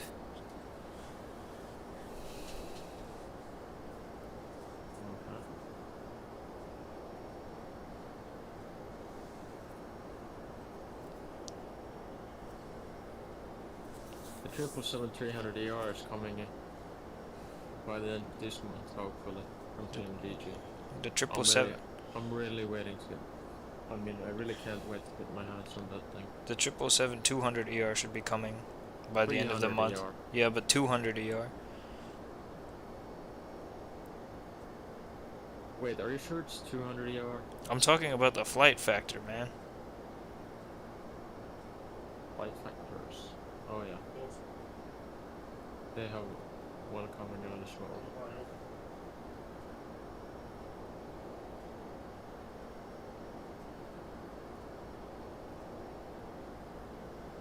Interesting.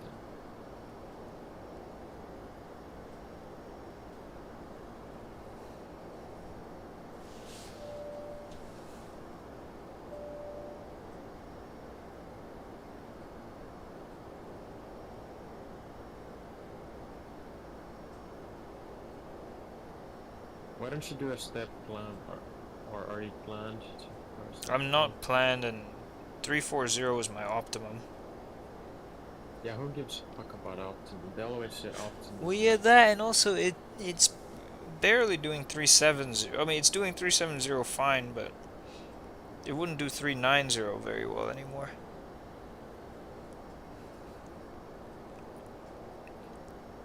If you just look at how the plane's performing right now, you see that it's a little bit. Now that I think about it, there's usually always, good, like, tailwinds. Doesn't matter what level you're on flying east, so 370, 390, but sometimes they say, well, you might have a better tailwind at the lower level or somewhere in between, blah blah blah, but whenever you're flying east, it's almost impossible to not have a great tailwind, no matter the level. Yeah, but you will have a better one, usually a little bit lower.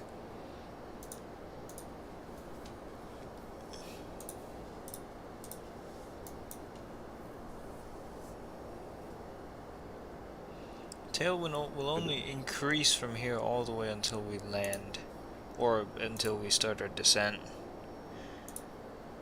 at least.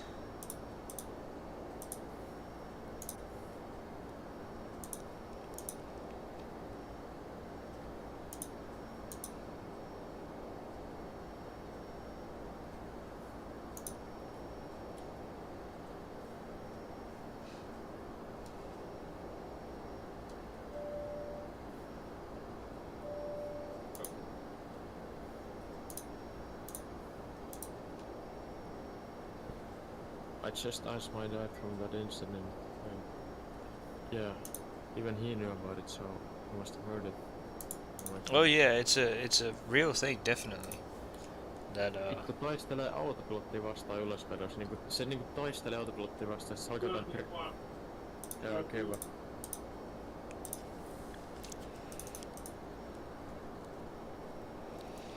the thing is, all these kinds of almost accidents, you don't hear about them. Se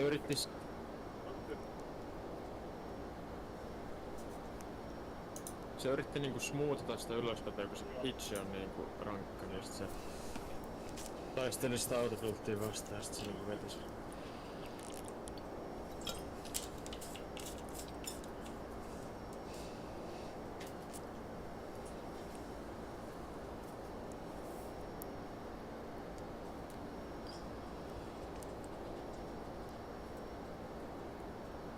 Yeah, so yeah, partially pilot error. But that doesn't. That. No, yeah. How Se could? on kokonaan pilottivika. Noniin. Todennäköisesti se. What did he say? I can't hear. He said it was pilot error. He was like fighting, against the autopilot. Smoothing out the go around. It was in a go around situation. But the thing is, And then would the you airspeed dropped to 100 knots. would I you don't know how the fuck he recovered from would it. you consider that pilot error if? Because logically, if you're fighting the autopilot, at some point the autopilot should just disengage and let you do what you want.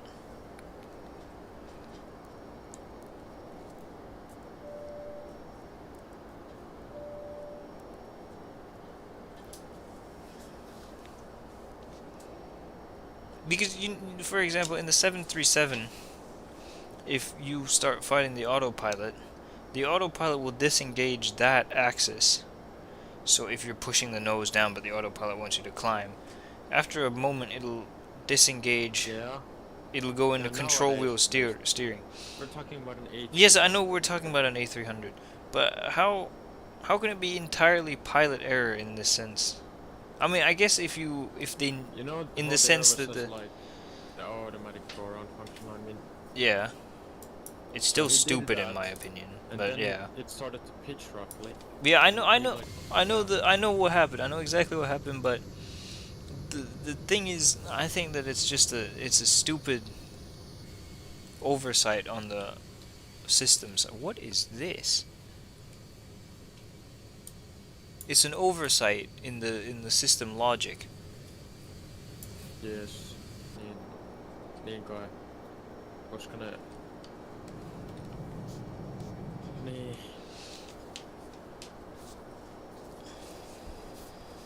But the 737 had the control wheel steering thing, even in the classic 737s. The 300, the 400, they have it.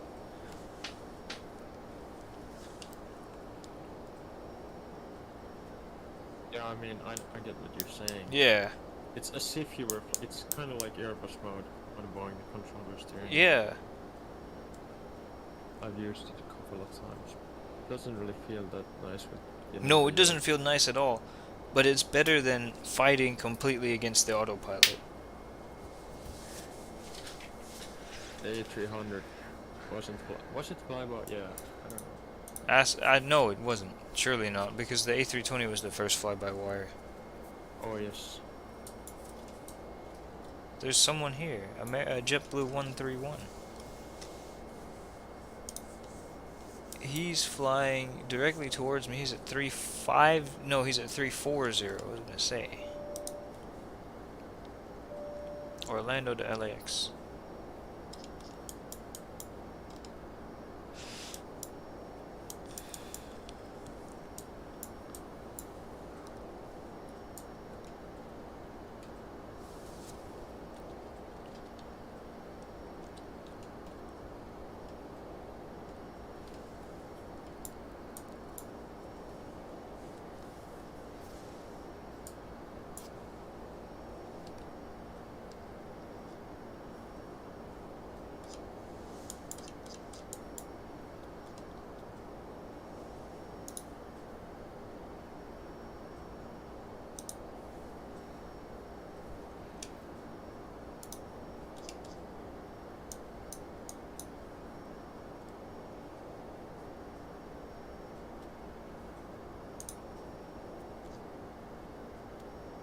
Why is someone flying a FedEx A320 Neo from DFW to Phoenix? What an idiot. What an idiot.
We're almost near Little Rock, actually.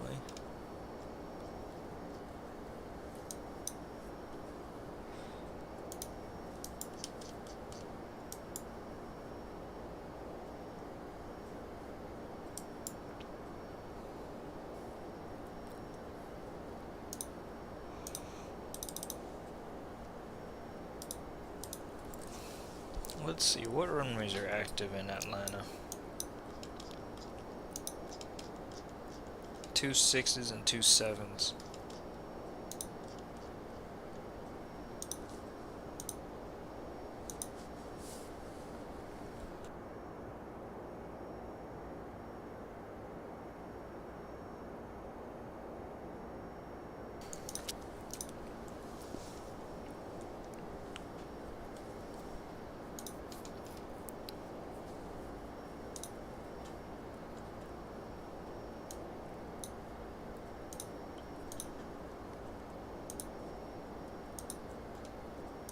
And what gate are we going to?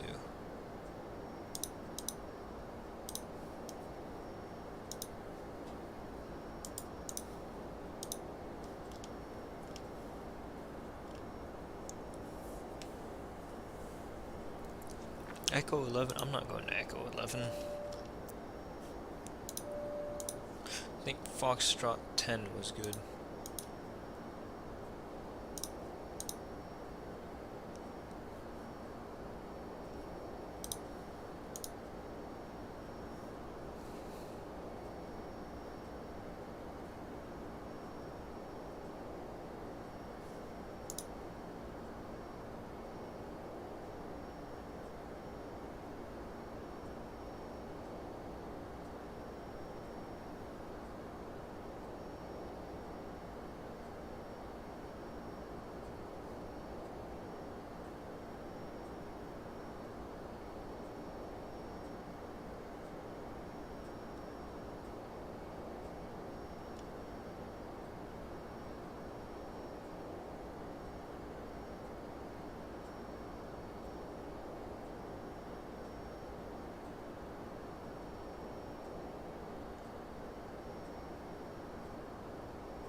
.320 at 17 gusting 29. That's gonna be fun.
Having flown into Heathrow for a couple of days in a row now, I must say that the weather over there has been incredibly gusty. But it's always incredibly gusty. No, like the speed like kept dancing up and down, and it was really like nasty and rainy. Yeah, but that's normal. Normal in Then I Heathrow. had this lag, like yesterday on final approach, and I had to do a go around. That's Due not to nice. What did the ATC say? nothing. He Yeah. just said, alright, and then he expected me to follow the standard missed approach procedure. That's good. So you know how I said I was expecting to arrive with 10 tons? And I was saying that the FMC was showing 9 and everything. Now the FMC is showing 9.6, so it's slowly getting there. But the tailwind has increased now to 100 knots. Whoa, that's a nice phone split. Now it's good. It went from nice to good. It's damn near great, actually.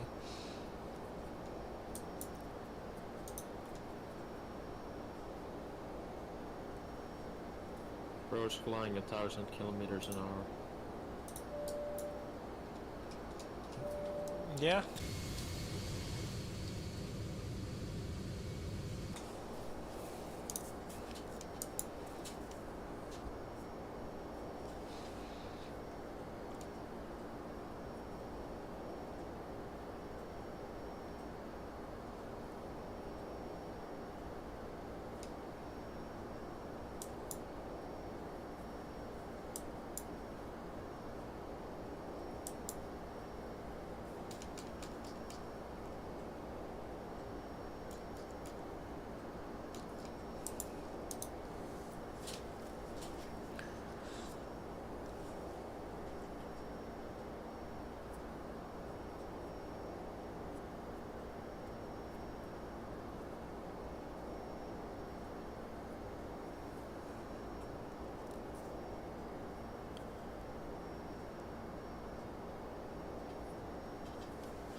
Why does Boise have so much ATC?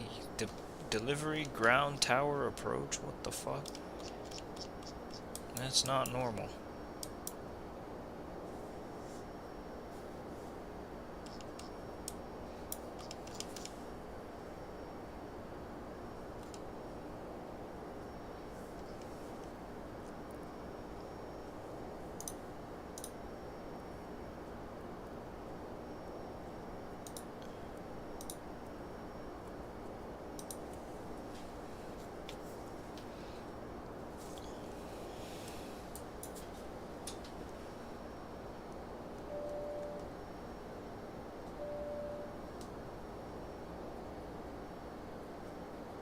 Jeez, the ground speed is still going up.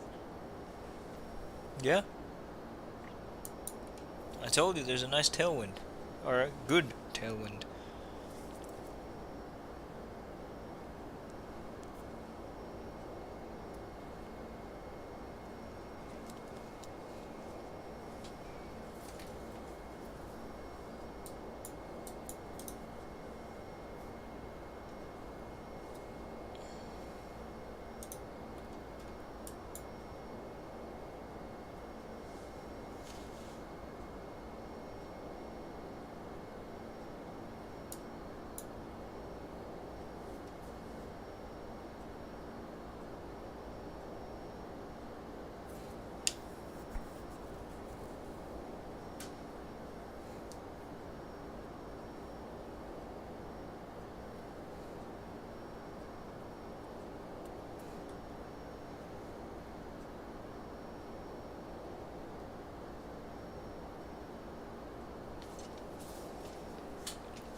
But you know why this is such a great flight for the passengers? Because of the shorts. Yeah. The people in business class, or first class, they get, the best Delta product in the world. Basically. I mean, I guess technically on the 350 and the A330-900 it's better, but it's the same seat. Yeah. They get the best product in the world, and it's not even flying from a Delta hub to another hub. It's flying from fucking Phoenix to Atlanta. I don't know why they're sending this plane to Phoenix, but they're stopping that soon, so I decided to do this flight.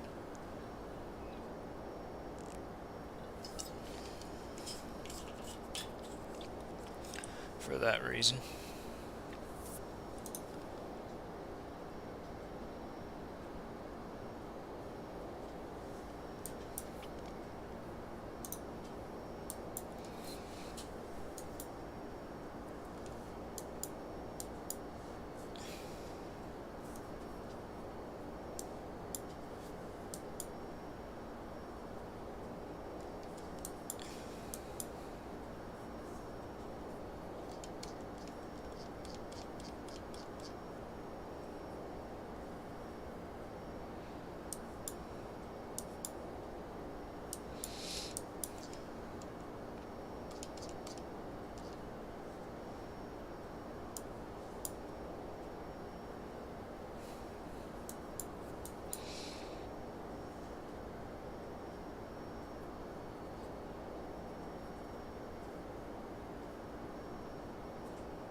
Hot Springs, and then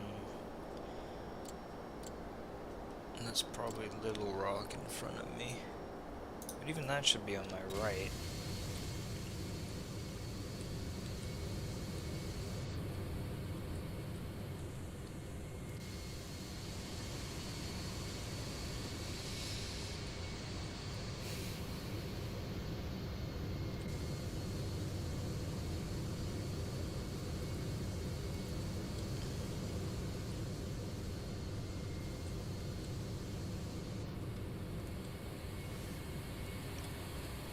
I like how skinny the 767-400 looks.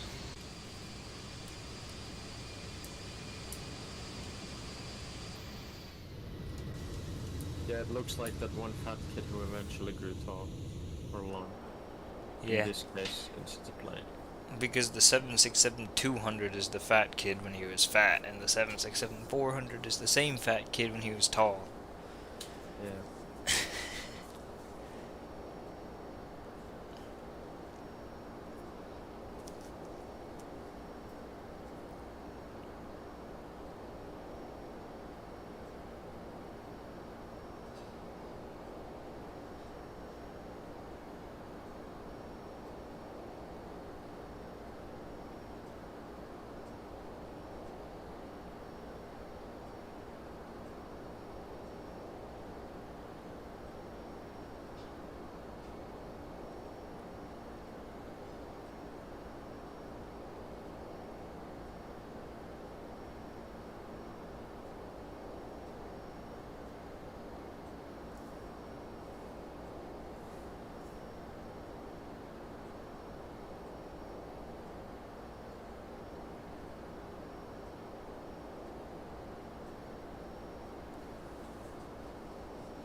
Do you still use your second channel?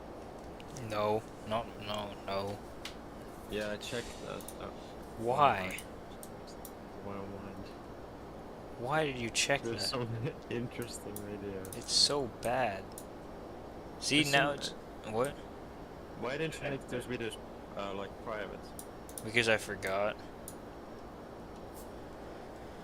You know, I used to make some videos like that, you know, when I was 10 or 9. Well, that's But I ended up because... making them private. Well, yeah. But you see, it's probably on your main channel. Yeah. So, that's why you made them private. Actually, I had this other channel, but my friends like finally got me into deleting them by making fun of me. And I was like 11. Yeah. This is Little Rock. Here's this video. Bogota. It's very nice. Yeah, it's the best video.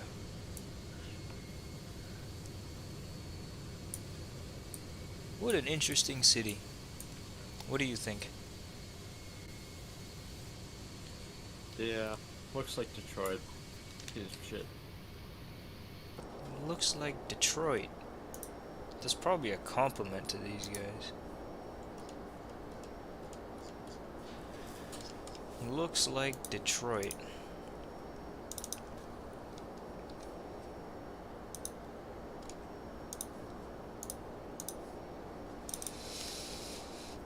We'll also fly over Memphis soon. I actually made a video like you 2 months after that video, Bogota. And it was of a similar cringe level.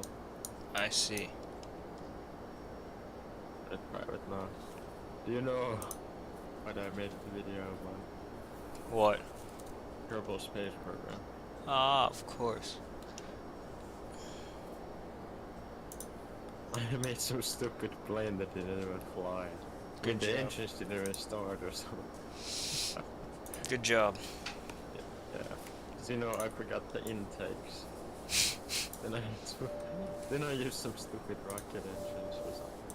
I eventually got it like, then it like flipped.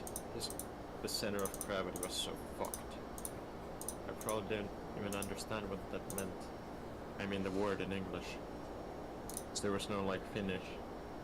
Yeah. What was the arrival? It is the Glavin 1. Oh yeah, I'm definitely under an hour now. 4:27. I'm going at 5:77.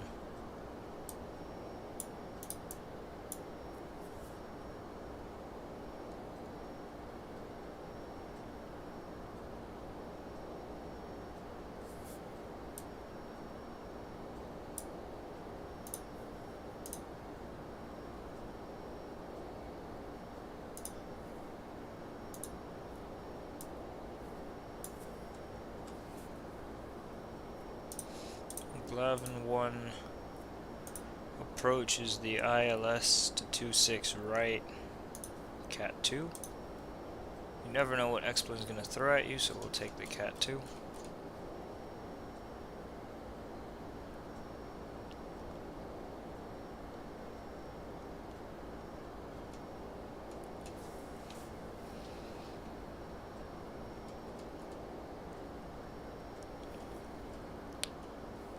ILS 26 right, Cat 2, but there's no...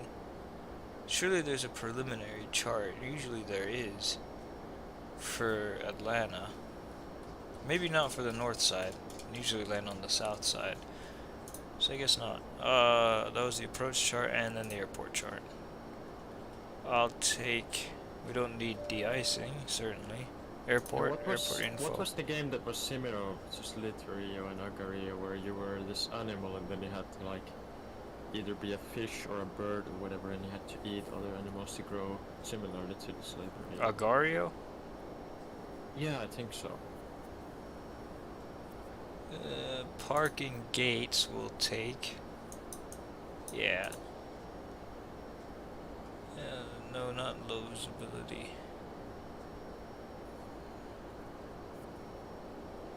South de-icing, de-icing, south de-icing, north de-icing, de-icing, de-icing, de-icing, de-icing, de-icing. Holy shit, there's a lot of de-icing. Obstacles, standard taxi routes.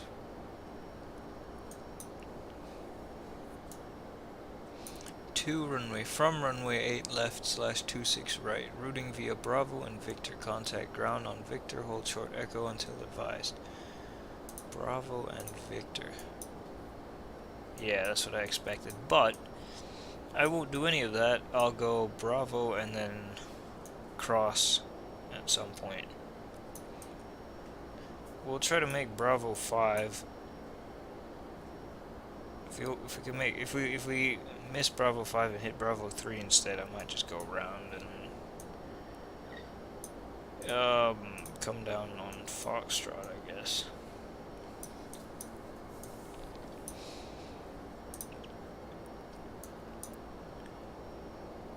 We could go to Foxtrot 10.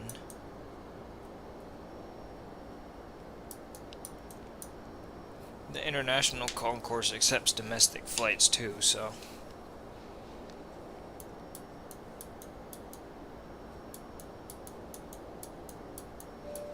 Because I assume this plane's gonna go somewhere after this. Somewhere international. Anyway, Russa to Ruth to Jackson, Glavin at 250 and 120. Landing west at 140. No speed restriction. Southern Hog. 26 left, right.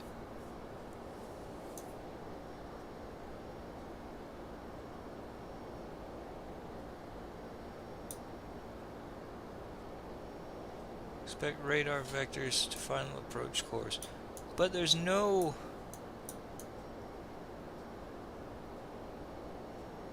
There's no, altitudes given here. Oh wait, no, here they are.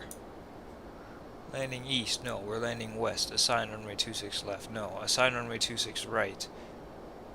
Cross Glavin at 14,000. Cross Rain at 12,000. Cross Swept at or above 7. Cross Kiwi at 5,000. After Kiwi, turn right, direct Zelo, and proceed on the ILS or RNAV runway 26 right approach. Fantastic.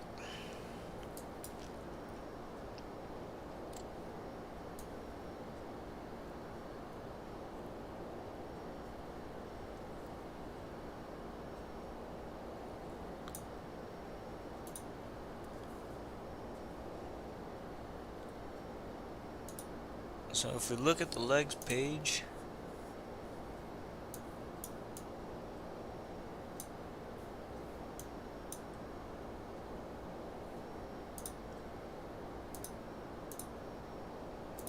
it does not have any of the altitude restrictions in. I'll plug them in. No, not 140. 14,000, I mean. Southern at 11. Rain at 12,000. Does it not have that? Damn. Okay, hold on.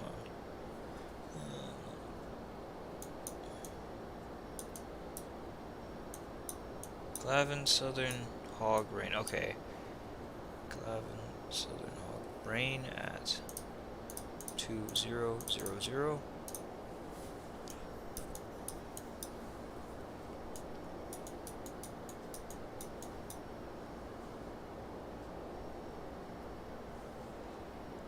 Swept at 7,000. 7,000 above. Next up, Kiwi at 5,000. Turn right, direct Zelo, and proceed on the ILS. We'll probably skip Zelo and we'll go direct to Haynes, because it's quiet. Top of descent has just been adjusted slightly, but we're getting close.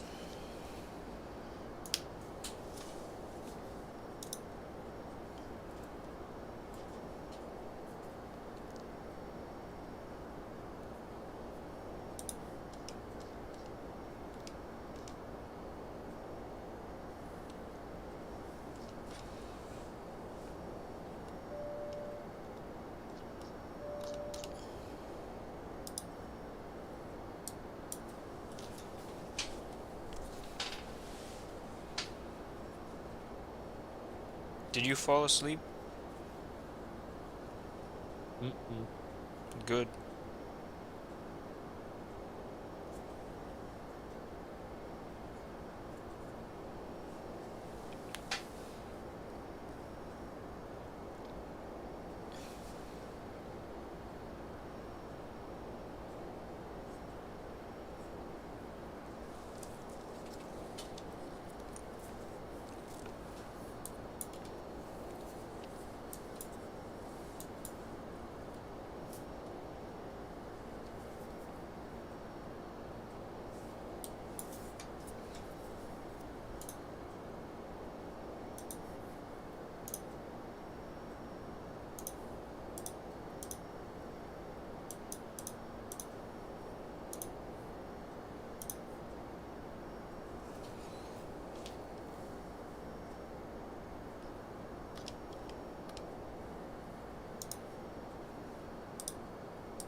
Well, we are getting close. Thanks in part, at least, to the extremely high ground speed that we've had this whole time.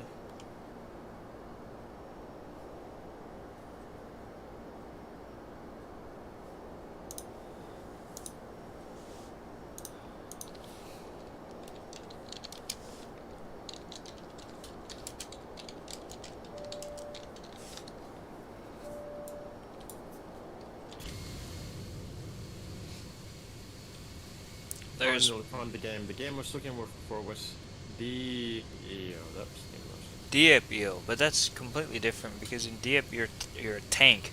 Yeah, but I literally like played that game like 7 years ago or so. Oh, Virus Hastrabude is here. Oh, good evening, Mr. Vir. Man, he says, "Hell yeah, good evening. Why are you muted? Of course you're in class." This, you know what I'm flying over right now? Class is ass, but you know what I'm flying right over Memphis. I'm flying over Memphis. Only in Memphis. The pyramids of Giza. In fact, if I zoom in, I can't see it because the draw distance isn't high enough. And it probably isn't modeled. But you know who else is flying in Memphis right now? Oh, Vidge is here. But, that one guy. Fuck. The guy from Puerto Rico, Fabian just departed from Memphis. And he doesn't seem to realize that I'm flying directly over him. I even took a picture. Fabian Helda Best Pro Shops. What is that picture? Frame photo. There's a house on a hill that's about to slide off. There's a lot of people on the ground in Memphis. There's no ATC in Atlanta, by the way. Scribble moment insight.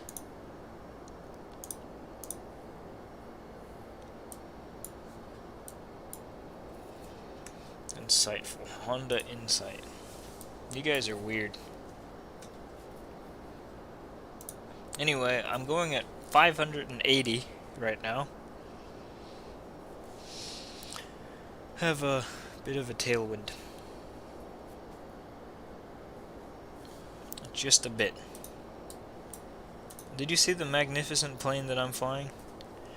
It is the most glorious piece of human engineering. Almost. It's up there. No, it's not the MD-11, but it is almost as good as the MD-11, which is almost as good as the 757. But this plane is also... No, it's not the MD-10 either. I should fly the MD-11 though, I miss it. But I have to relearn it again. But I'll get it in about 10 minutes, maybe 20. But I'm flying the 767 400 ER.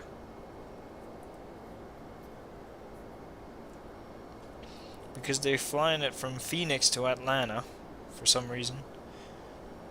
Hi Samari, best vehicle created is the Falcon 9. Well yes, you see, but this is close.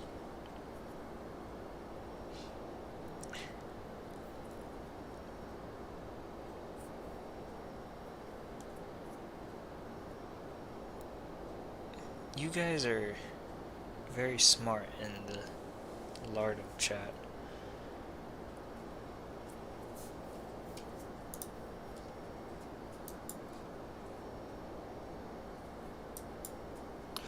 Delta 678 is, he's coming in actually right now.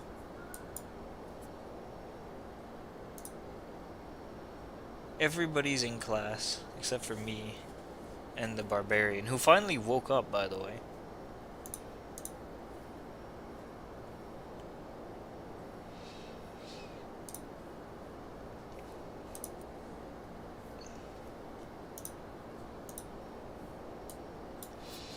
Are you that's not that... Well, actually, shit, it is already fucking... What is it there? 3 p.m.? Yeah, it's 3 p.m. Went to bed at 8 yesterday. How does one sleep for 19 hours? That's not normal. Hey, Mr. Barbarian. No, I explained it already. I went to sleep when I said back then, I said good night. Then I woke up, I started watching something, and I stayed up until I fell asleep again, and woke up the following evening. St. Mary says 9 p.m. here. Indeed it is. Hell da, sleep. Zzz. I agree.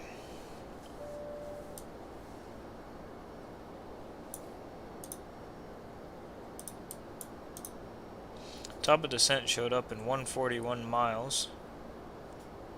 It's gonna have us haul ass down.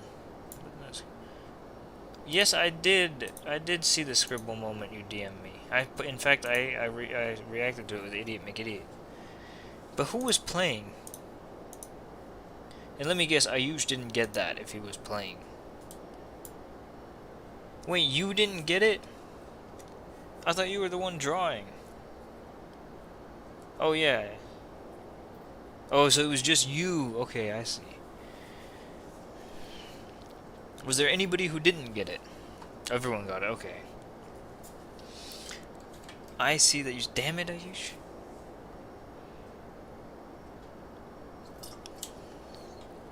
Seeing things? Okay, well, I'll go do the before descent procedure. Standard operating procedure. I'll be right back. Un momento.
Alright, I returned.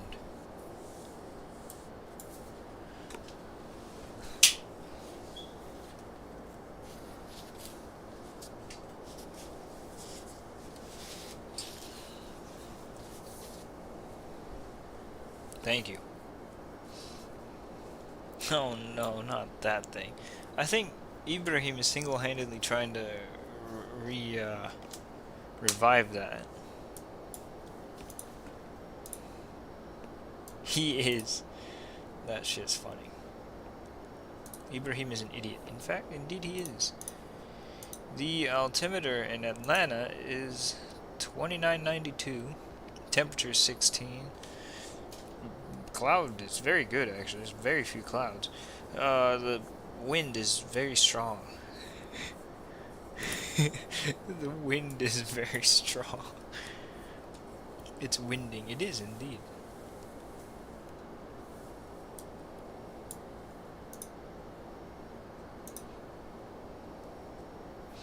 Did you ever buy this plane? It's such a fantastic piece of machinery that I think everybody should have it.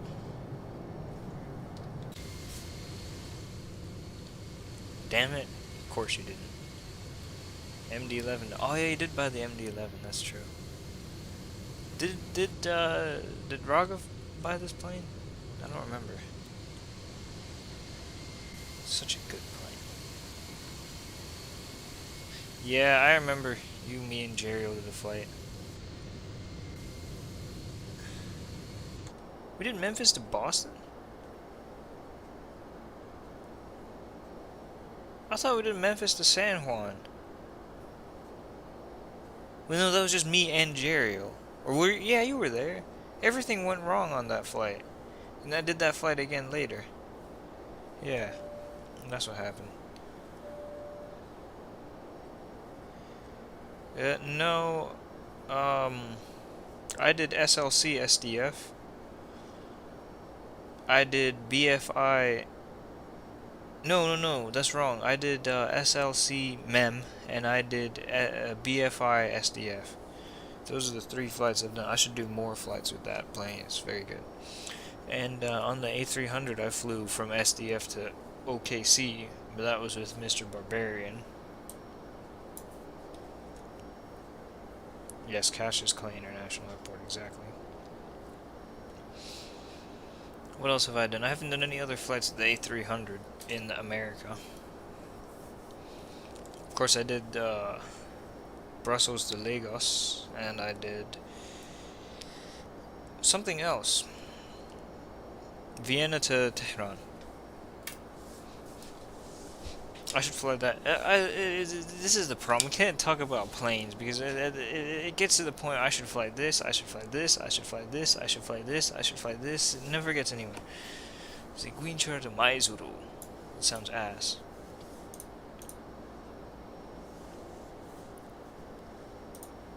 Top of descent is expected in 10 minutes. Hell yeah. According to the computer, which has done some math.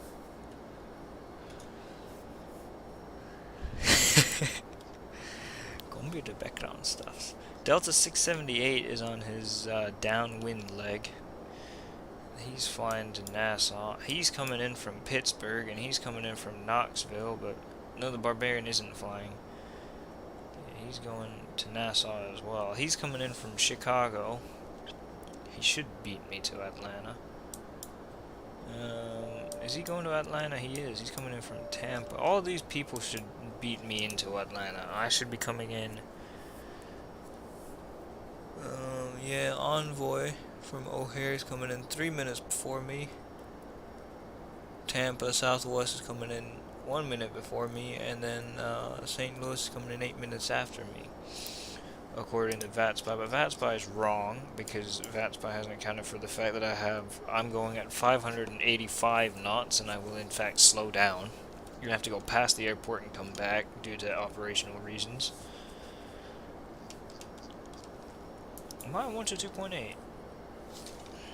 Oh yeah, there's this new thing, right? I have to switch to some frequency at Atlanta, but I don't know what the frequency is. Yes, maneuvers indeed. How the hell do I find out what frequency? So, VATSIM. Well, hold on. Give me a moment. Read more. There's a way to do this. How to use... which frequency to use, you see. This non-towered airports, but this is not a non-towered. This is, in fact, I need to go to the airport information publication, type in, surely Atlanta's got to be on here somewhere. No, okay, I gotta type in KATL, search, things, and then it's 119.1. Atlanta is definitely not towered. It is not. If it was a towered, D would not be Dixie. Indeed. So what I'm gonna do is I'm gonna tune my. Where did Ayush go? Damn it, Ayush! He left without saying anything. Hey, what the fuck? 122 point.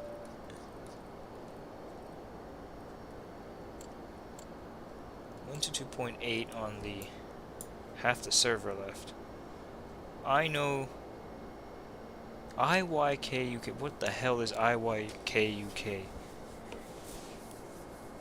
If you know, you know. Oh, yes, I know. 119.1. I have to tune into set onto the first set.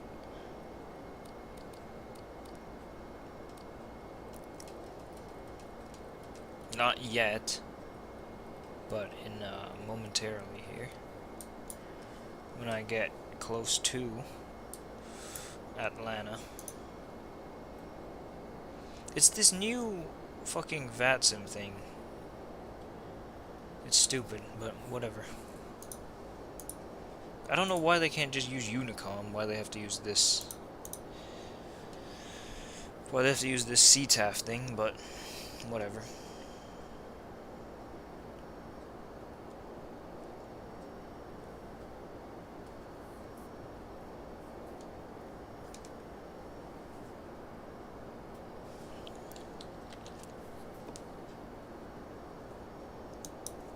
The VATSIM Learning Center. What a stupid name. The Barbarian is silent. He is indeed silent.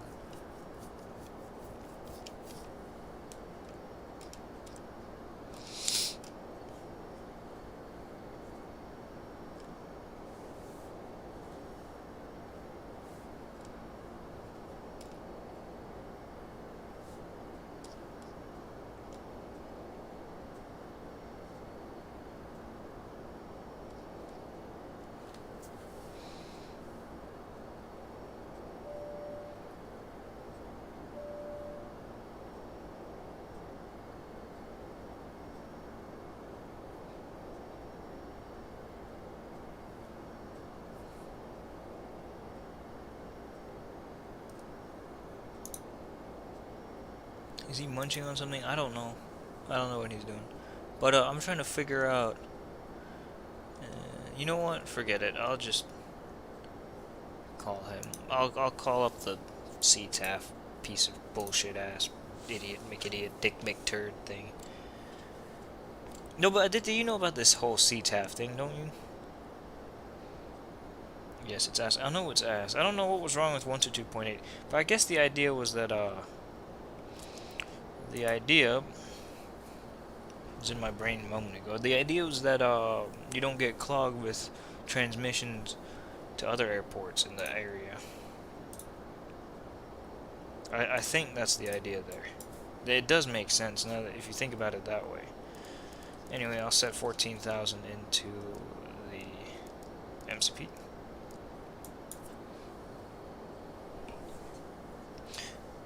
What if you had a CTAF for an FIR?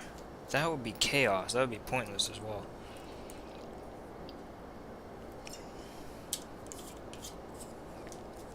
Ass. Damn it. Edited. AF.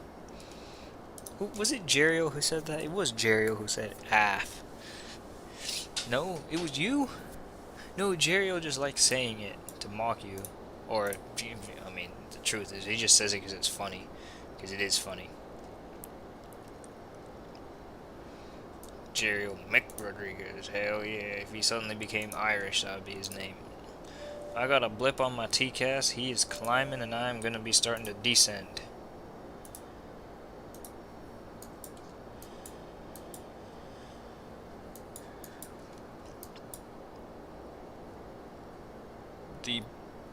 Wait.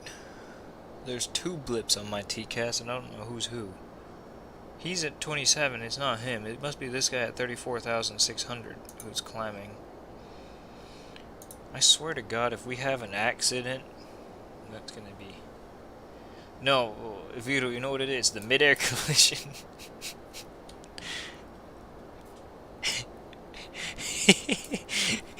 That was the funniest shit ever.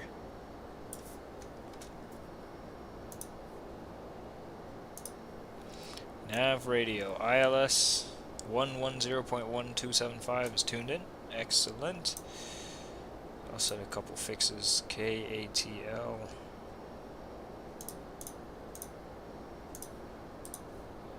By 10 miles. By 20 miles. And by 100 miles. Even though we're already just about within 100 miles. Krish is a specimen indeed. This guy is getting dangerously close to me, actually. I see him too. Tickling TK. Well, he's literally about to. Yeah, Southwest 1324. He don't even know how to count. But I hope he passes through 370.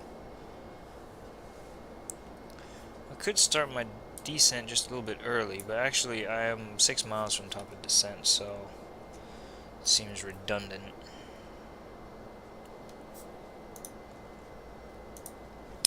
This is gonna be surprisingly close.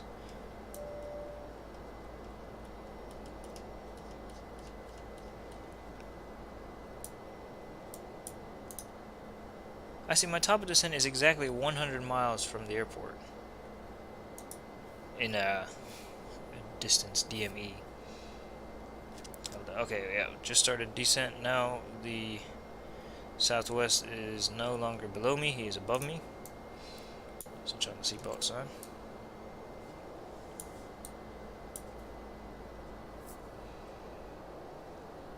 Well, Vito is starting to get there. It's at 3,100 already. The engines are idling, but slowly. So slowly, in fact, that it's about to go into the red. I don't want to have to give it some speed brake.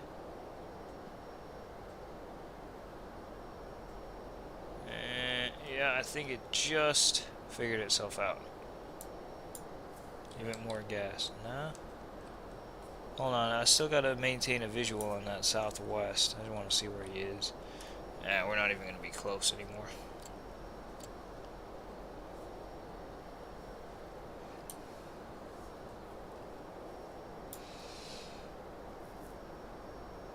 What the hell is Sandy Springs? Pensacola approaches on. Destin Fort Walton Beach approaches on. There's a huge mess coming into here. It's a suburb of Atlanta. I'll switch 119.1 as the active and 122.8 as what I'm listening to, but the problem is that I can't actually hear 122.8. So I'll set this side to be my second set. No?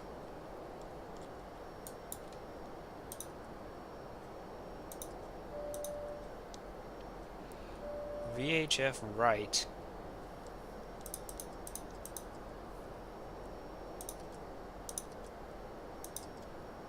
Why the hell am I too stupid to know how to tune in that second radio frequency?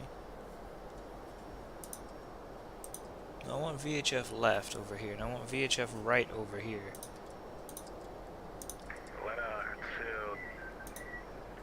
Fuck it.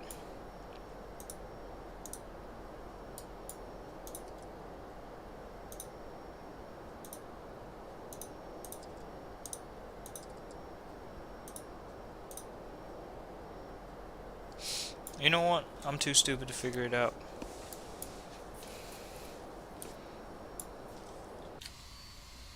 That Delta flight, or Southwest, I mean, just flew right over me.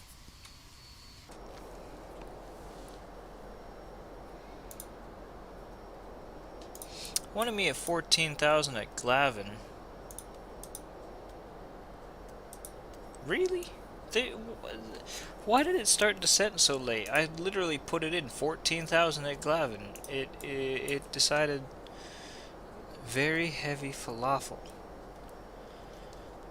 Line traffic Delta 1441, 14 mile final runway 26 right. Line traffic. There's a lot of Atlanta traffic now. See what they do about it.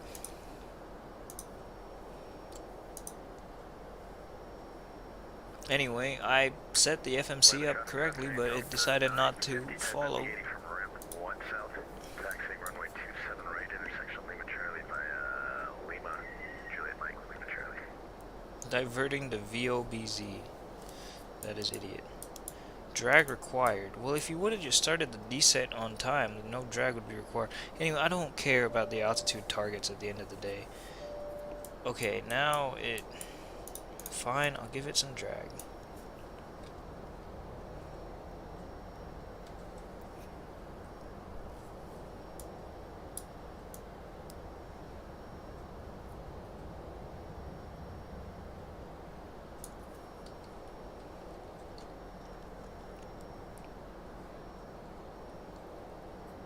So, Vito, you know what I was saying earlier about this particular airplane and why it's so great for this route, or for the passengers are so happy to have this plane on this route?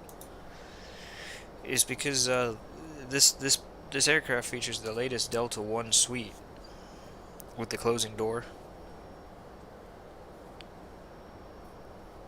And they're not even flying from a Delta hub, they're flying from Phoenix.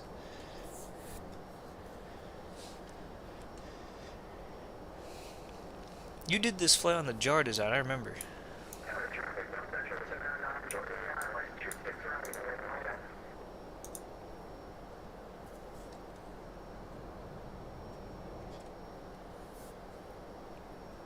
I had to go vectors for like 45 minutes. Oh yeah, because there's a huge cell. Yeah, I remember that. After 14,000 at rain, it wants me at 12,000.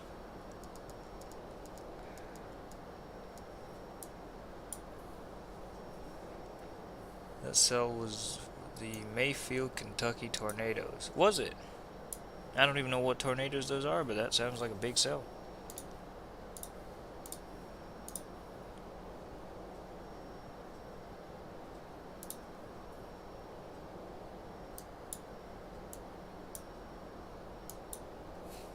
Line traffic Delta 1441, 5 mile final, 26 right, Atlanta.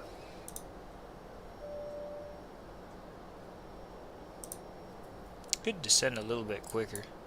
I'll set the auto brakes to 2.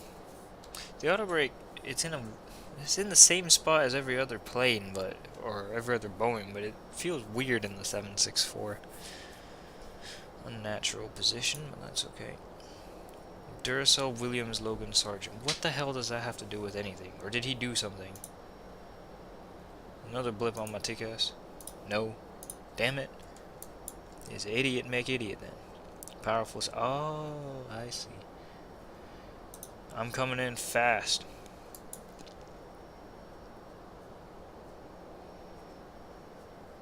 Atlanta to Charleston. Charleston, South Carolina. There's some departures. That guy arrived. He flew in from LAX. I was following him for the whole way in. All the way from LAX. Or all the way from Phoenix, I mean.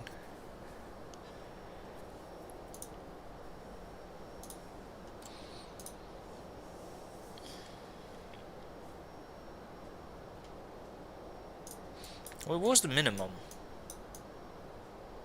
100. No surprises there. Actually, I'm surprised that the minimum wouldn't be 0 at Atlanta. There it is, at Atlanta. Unironically said, too.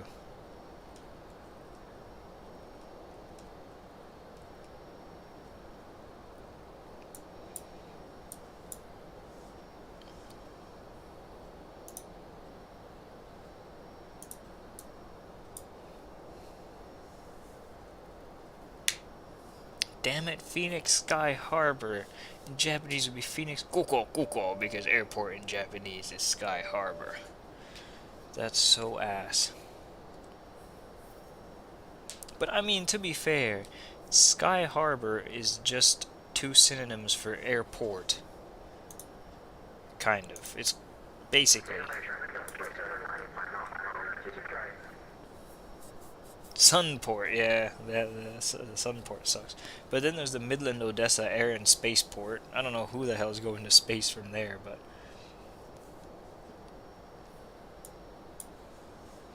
this Envoy is gonna get crushed if he doesn't start moving it. Because I still got a huge tailwind pushing me. I'll get the engines running to continuous.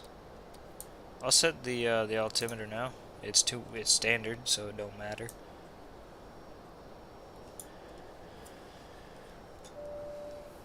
Imagine going from Odessa to Mars. That would be an improvement, though, knowing Midland Odessa.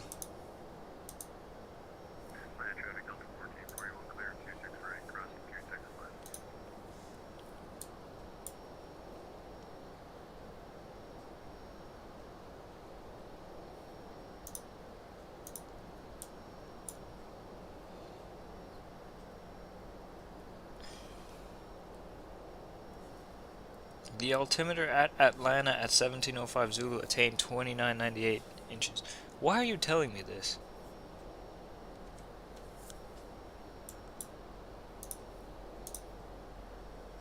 Because it's way past 1705 Zulu. It's like seashells, she sells seashells on the seashore. Yes, it is.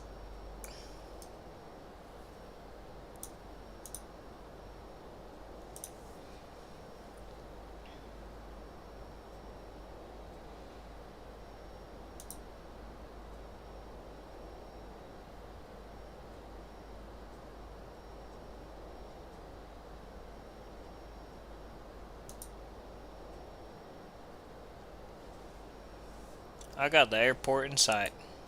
Ladies and gentlemen, there's the airport of Atlanta. Interesting arrival route. This is what they do in real life. Everyone does it, but it is strange. I didn't question. I know, but it's strange is what I'm saying. But you know why they do it? Because they're Americans? Because it's the world's busiest airport. Yeah, right. Alright, I'm gonna arm the spoilers. Atlanta traffic Delta 950 IFR departures northeast from intersection Lima Charlie, lining up and departing runway 2. Reminds me of We'll be flying Jack 2 departure, climbing initially 105.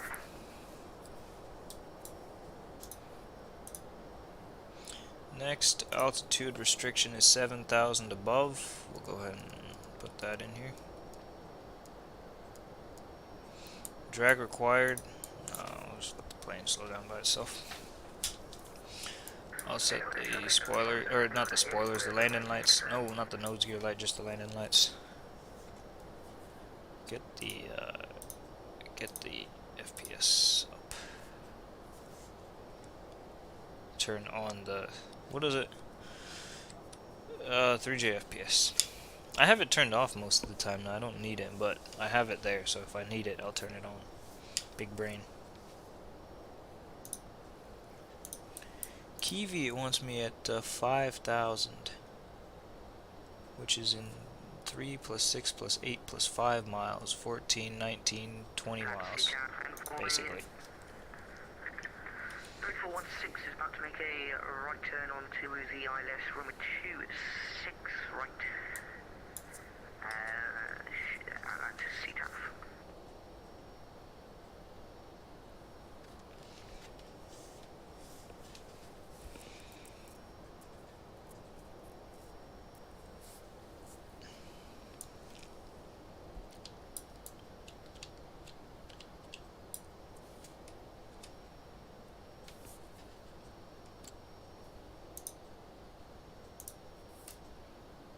And now we got to descend a bit down 5,000 feet pretty quickly. Ground speed's still 351. I still got a 65 knot tailwind pushing me here. Even though I got that TAS reduced. There's a southwest coming in from the south. There's another southwest, but we're well ahead of him. There's just that southwest and this envoy that I'm worried about. But this envoy is going extremely slow and extremely low. I don't know what the hell he's doing. What the hell is he doing?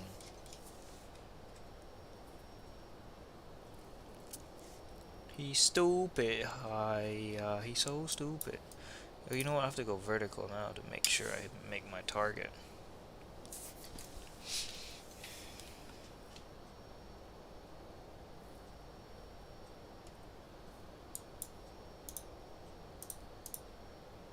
Traffic Frontier 1102 pushing back to Delta 29. I'll end the traffic. I do actually need the spoilers.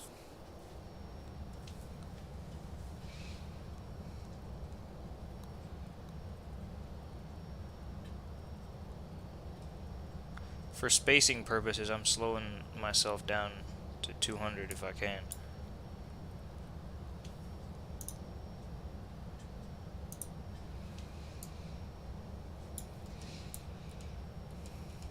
Where's that envoy? Did he do his turn yet? He did. He's going very slow because he doesn't seem to understand that at Atlanta you gotta go a little bit faster on the approach. Yes, at Atlanta. It makes grammatical sense, okay?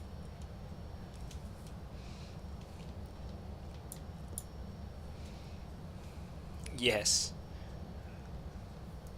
At Zelo, it wants me at 5,000, then it wants me at 5,000 at Haynes, then start the descent from there. Alrighty, actually, we're good on our target. I'll slow down the descent rate to 1,800. But it was mentioned. What the fuck is a kilometer? Damn it.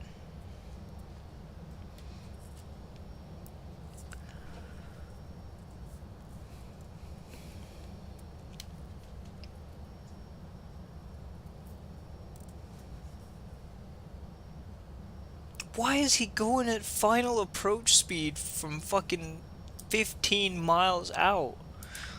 Atlanta traffic Delta 9, 59.5 miles an hour to the southwest of the field, passing 10,000. We're going to be executing a left turn direct jack to resume the jack 2 departure, climbing out flight level 320, correction 350.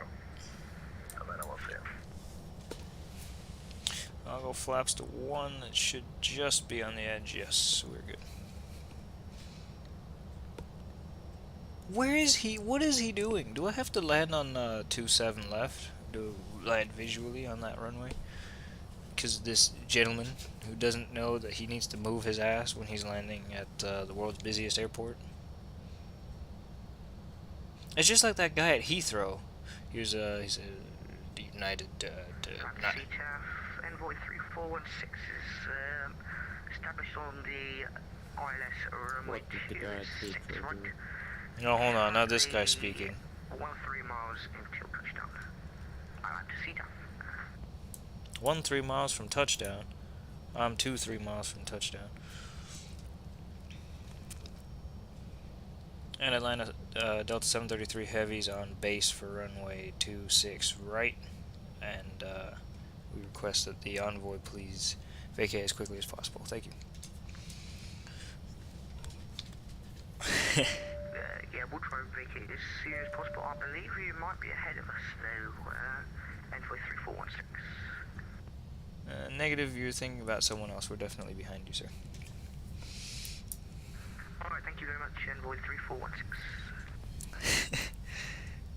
Yes, it's the northernmost one. No, I got the flaps down to 5. Oh shit, I got the spoilers still out. I gotta slow myself down so that I don't run over that guy. No, I'm not sidestepping to 2.8. Also, my ground speed will die. But the United, the ATC in Heathrow's said maintain 160 or greater until 40 ME. You know, they do that a lot. Not just Heathrow, but ATC in general. And Atlanta traffic, flight 1102, taxiing to runway 26. Fuck, I forgot to get the 25 146.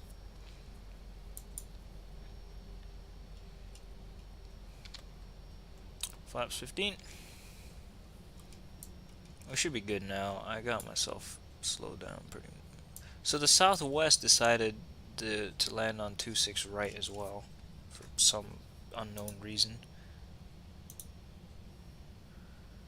And localizer approach.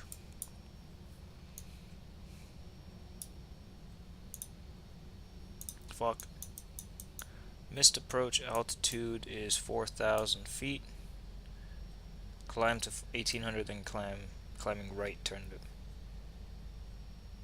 Climb to 1,800, then climbing right. Turn to 4,000 inbound on. This is strange grammar.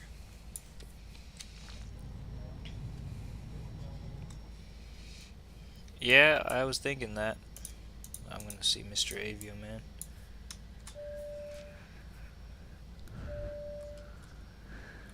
Southwest is there. And actually, it's the envoy who's pushing the southwest, and I'm just in the back. I gotta slow down even further now to 170. Select flaps 20.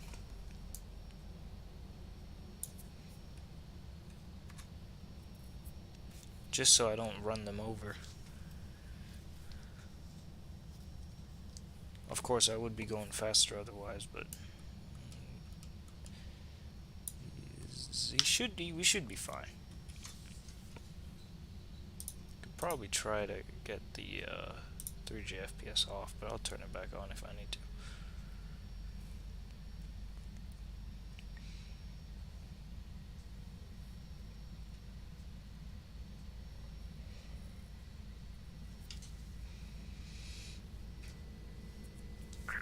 CTAP Envoy 3416, currently on a 6 mile final, runway 26 right. Atlanta. Yeah, 155. I'll configure now and I'll get the gear down as well.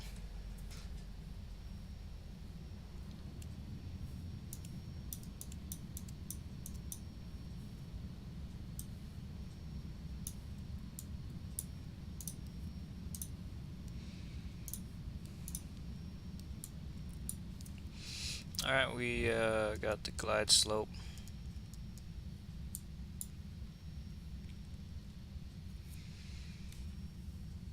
And Atlanta Delta 733 Heavies on a 10-mile final, runway 26 right. I see him there at about 7 miles in front of me. That south... Oh my god, what did it just do? That southwest just vacated, it looks like. Disengage autopilot and auto thrust. I know that normally you're supposed to hit the button on the thing, but the button doesn't really work. Hey. Atlanta traffic envoy 3416 on a very short final, runway 26 right, currently 3 miles.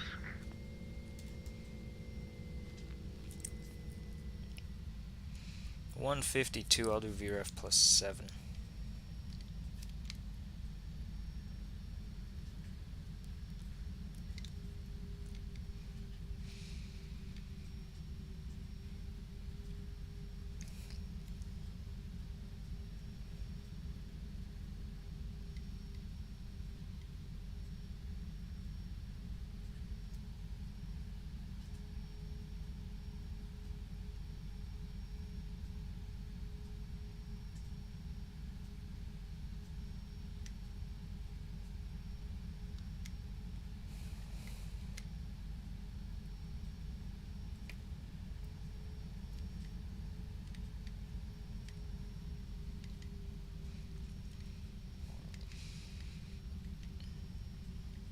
I wonder if Avioman's been on the 764 often. Actually, this guy is bugging me a little bit. Probably has not. Probably has no. Shit. Atlanta to Stuttgart's on the 763 though. It was on the 764 before, but nowadays it's on the 300. Mostly on the 350 and the 330 as well. Flight 1102 taking off runway 26 left, Atlanta traffic. Field Jackson, Atlanta International altimeter 29092.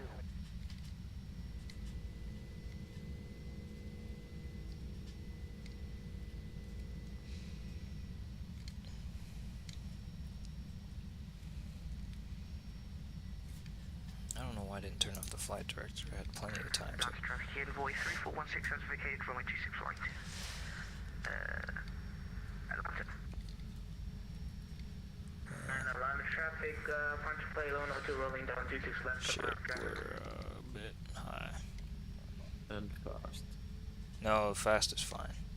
Yeah. Yeah, I'm coming in with a lot of power. I can kill the speed, no problem.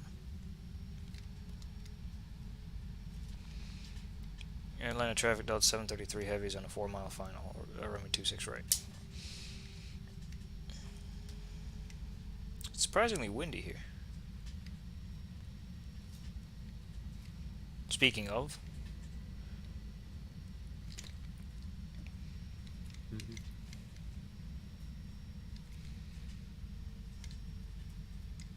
Atlanta traffic envoy 3416 is going to be crossing runway 26 left at Charlie. I see someone just departed.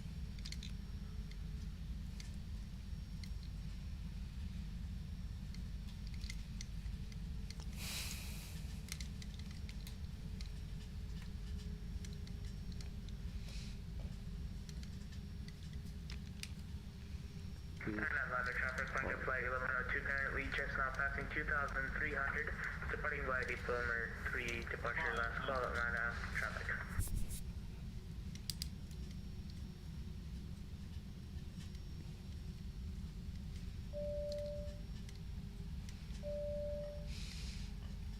Traffic Delta 1988 taking off runway 27 right, departing on the Halo 3 due to the south land traffic.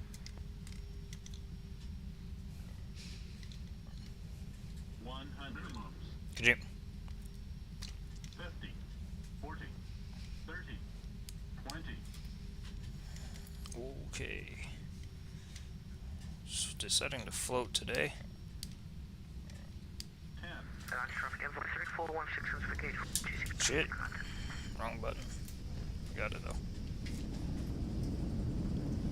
Oh my god. It really floated. Fuck me up. If I would have been the first time.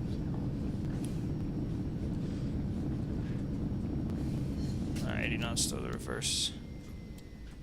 Auto brakes are disarmed now. I think it takes longer for the engine to spool down on this one. Slightly, yeah. But then That's again, what I came in at a 767 higher does. power, so probably a bit of that as well.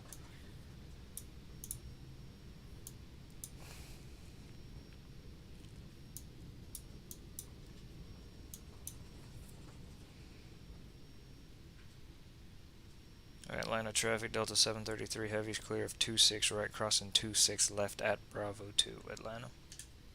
Atlanta traffic, southwest 2730 is turning final for runway 26 right, Atlanta traffic. 313, very good. Thank you. Could have been better, but it was a bit interesting. Alright, disarm the auto brake and the I was spoilers. being sarcastic. But yeah, you can do a little better. Can also do much worse. You just blame that on being tired. Nah. Start the AP. It was fine though. It wasn't fine. It was alright. Well, any landing can work. Away from is a great landing. Do they want me to go down Foxtrot or Echo? I'll go down Fox. That's traffic envoy 3416 entered the ramp going to stand Delta 27. Dixie's on the other side though.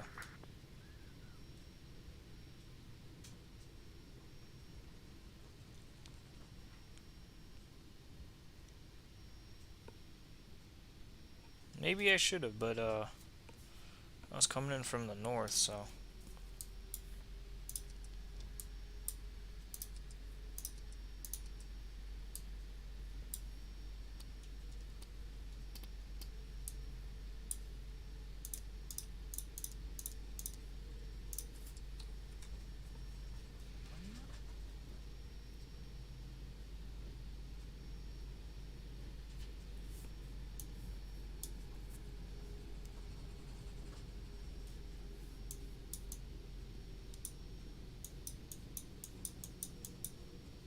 Traffic, Franklin flight 1102, just now passing 13,400.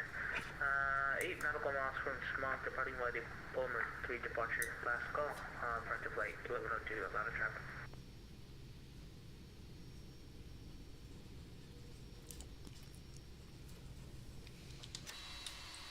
We're doing a fast taxi. Remember that, Aditya? Were you there for that? The fast taxi?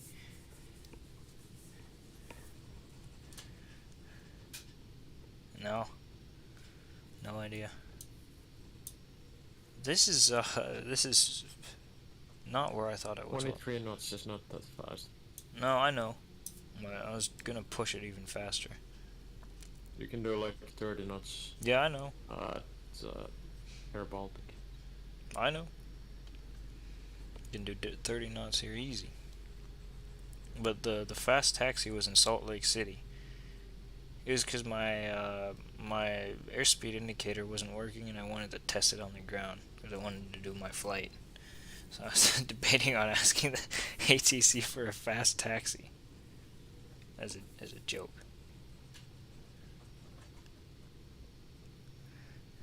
Fast taxi, hell yeah. Oh fuck, you know what I'm taxiing down?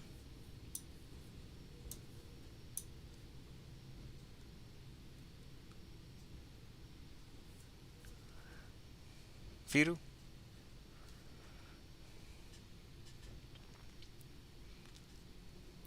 I'm taxiing down Dixie now.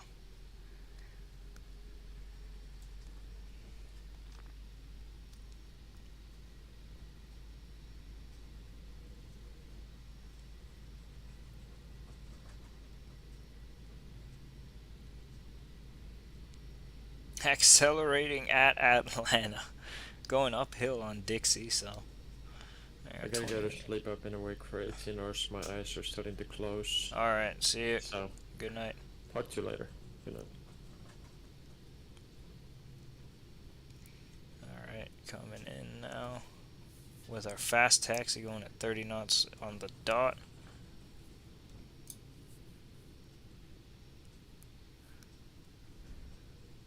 The fucking brakes are getting more usage on this fucking taxi than they were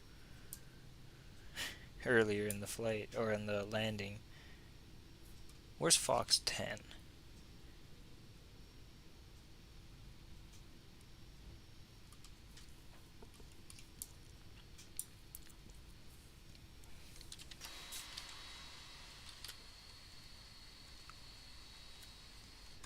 It's that one. Turn off the nose gear light.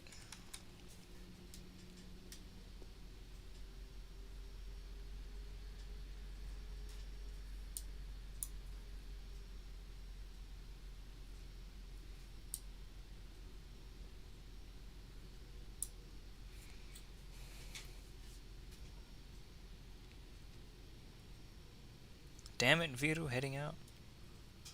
Alright, see ya. Damn it, you and your stupid lecture. Are you giving the lecture or are you listening to the lecture? Oh. Well, I'll ask him later. Are you gonna wave your glowy glow sticks at me? Oh, yes, you are. Traffic Southwest 2730 is on a 5-mile final from runway 26 right Atlanta traffic. Not quite straight in. Oh shit. Hold on. It's surprisingly twitchy, actually, the 764.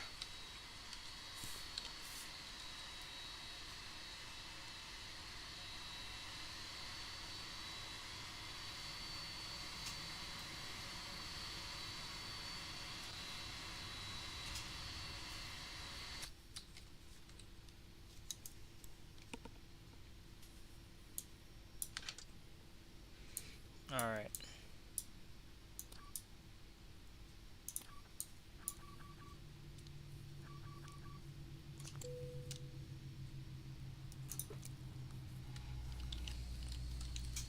Ladies and gentlemen, welcome to Atlanta. The gate at Atlanta.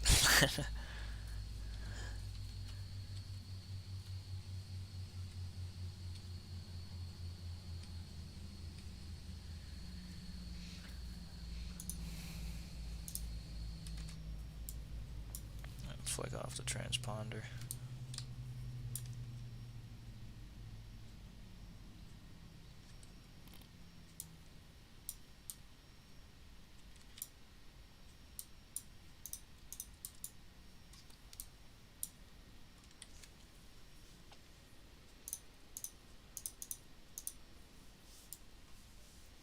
Shit, I forgot the goddamn clock. Sim Toolkit Pro logged it airborne at 2 hours 51 minutes 26 seconds. Complete the flight.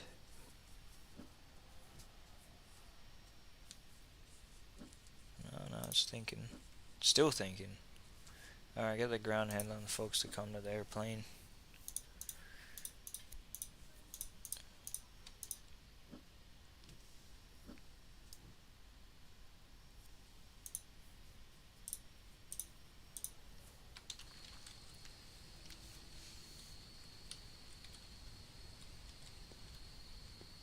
Yeah, we're not exactly straight, but it's pretty close. Try to get it onto the line at least. The problem is you don't know exactly where straight is because the marshaller doesn't start marshalling you in from afar. He only starts marshalling you in at a close. So it's a bit of a guess from earlier, but it is what it is. Not the best effort. Landing wasn't the best. Parking wasn't the best. It's alright though. Made it in one piece, of course, most important. Damn it, Anson. Being the neediest human being alive.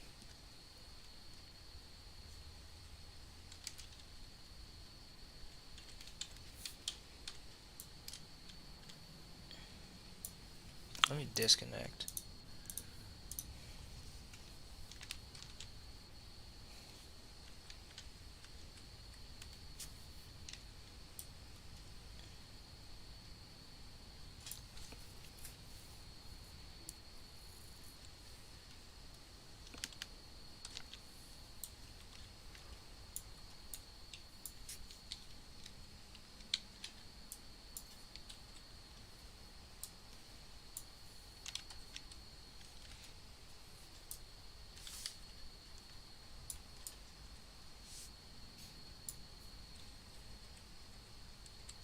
What the hell was that?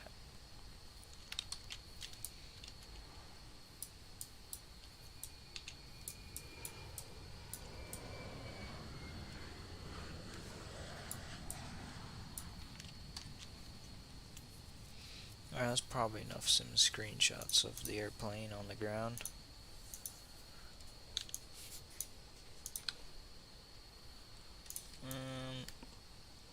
Maybe one more from this angle. From a bit further back, I guess.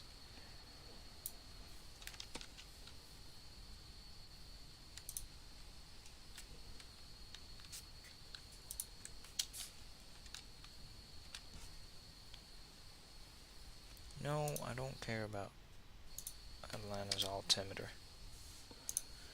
So that's been closed, that's done, that's definitely done. What I meant to open was that. We'll go and check the, damn, the door didn't open, the front. Well, I mean, you can't even tell.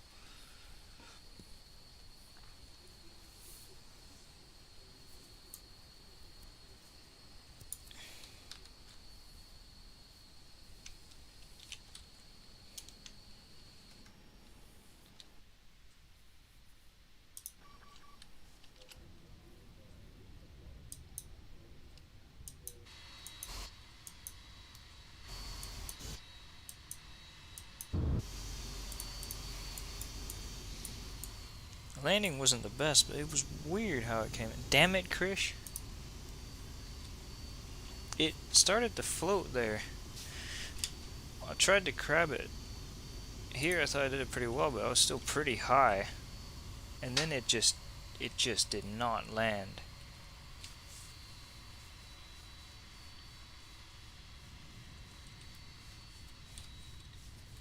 So eventually I just let it drift down the rate that it wanted to.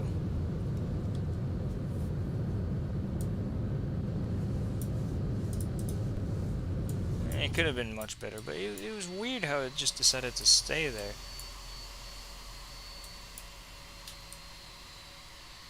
Yeah, Krish, but that's okay. His plane stops quickly. Messed up that landing horribly. Thank you for the input. I'd like to see you try.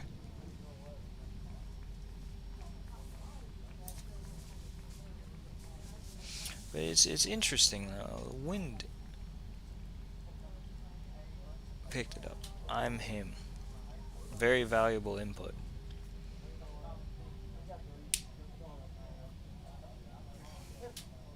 Bro got 2 honest. Well, I mean, honesty's fine, but whenever it's Anson, because the man is very interesting to say the least. See, demanding things in the chat, doesn't care about anything but his own feelings and his own wants and needs and desires. How? Man, every single time you say 757, 757, 757.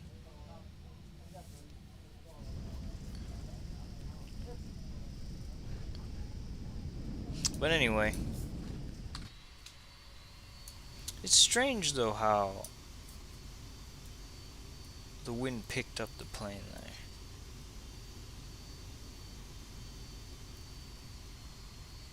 Because it does not. Yeah, Chris, this plane is fun.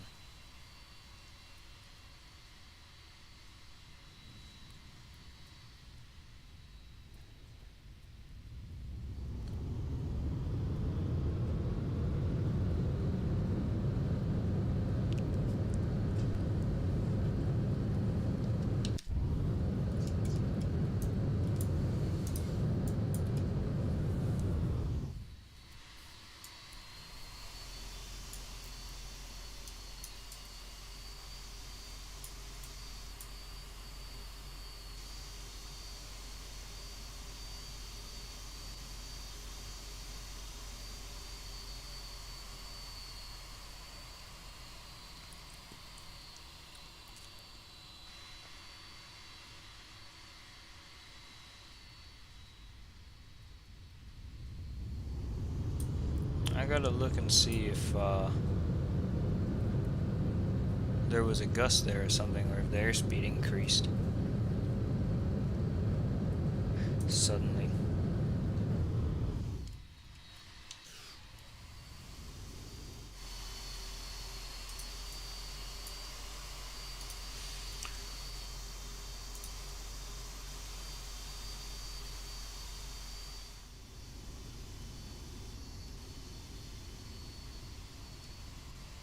Oh, the runway slopes down as well a little bit, but yes, Chris, you did miss the stream. You didn't miss much though. I mean, I was going fast the whole way through.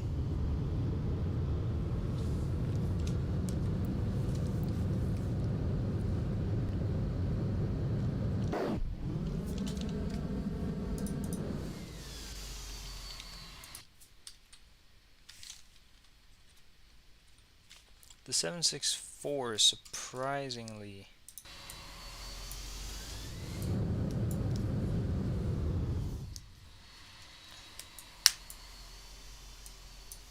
powerful. What? No. Well, yeah, I guess powerful is the right word. You'd expect it to be more underpowered, but it isn't. Yeah, there, the left wing catches some lift. And I said, fuck it, I'm landing anyway.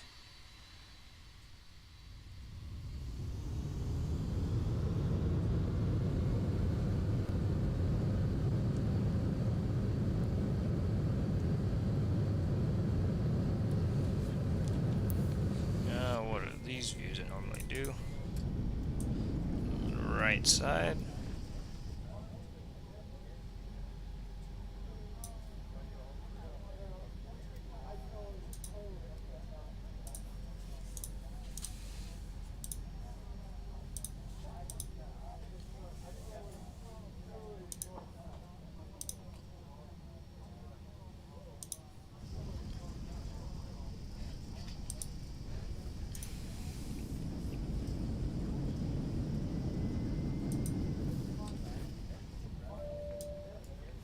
At least the Flight Factor people are clapping. But anyway, that's gonna do it for this stream. I hope you guys enjoyed it. I'm gonna look in the cockpit again real quick to see what the speed did.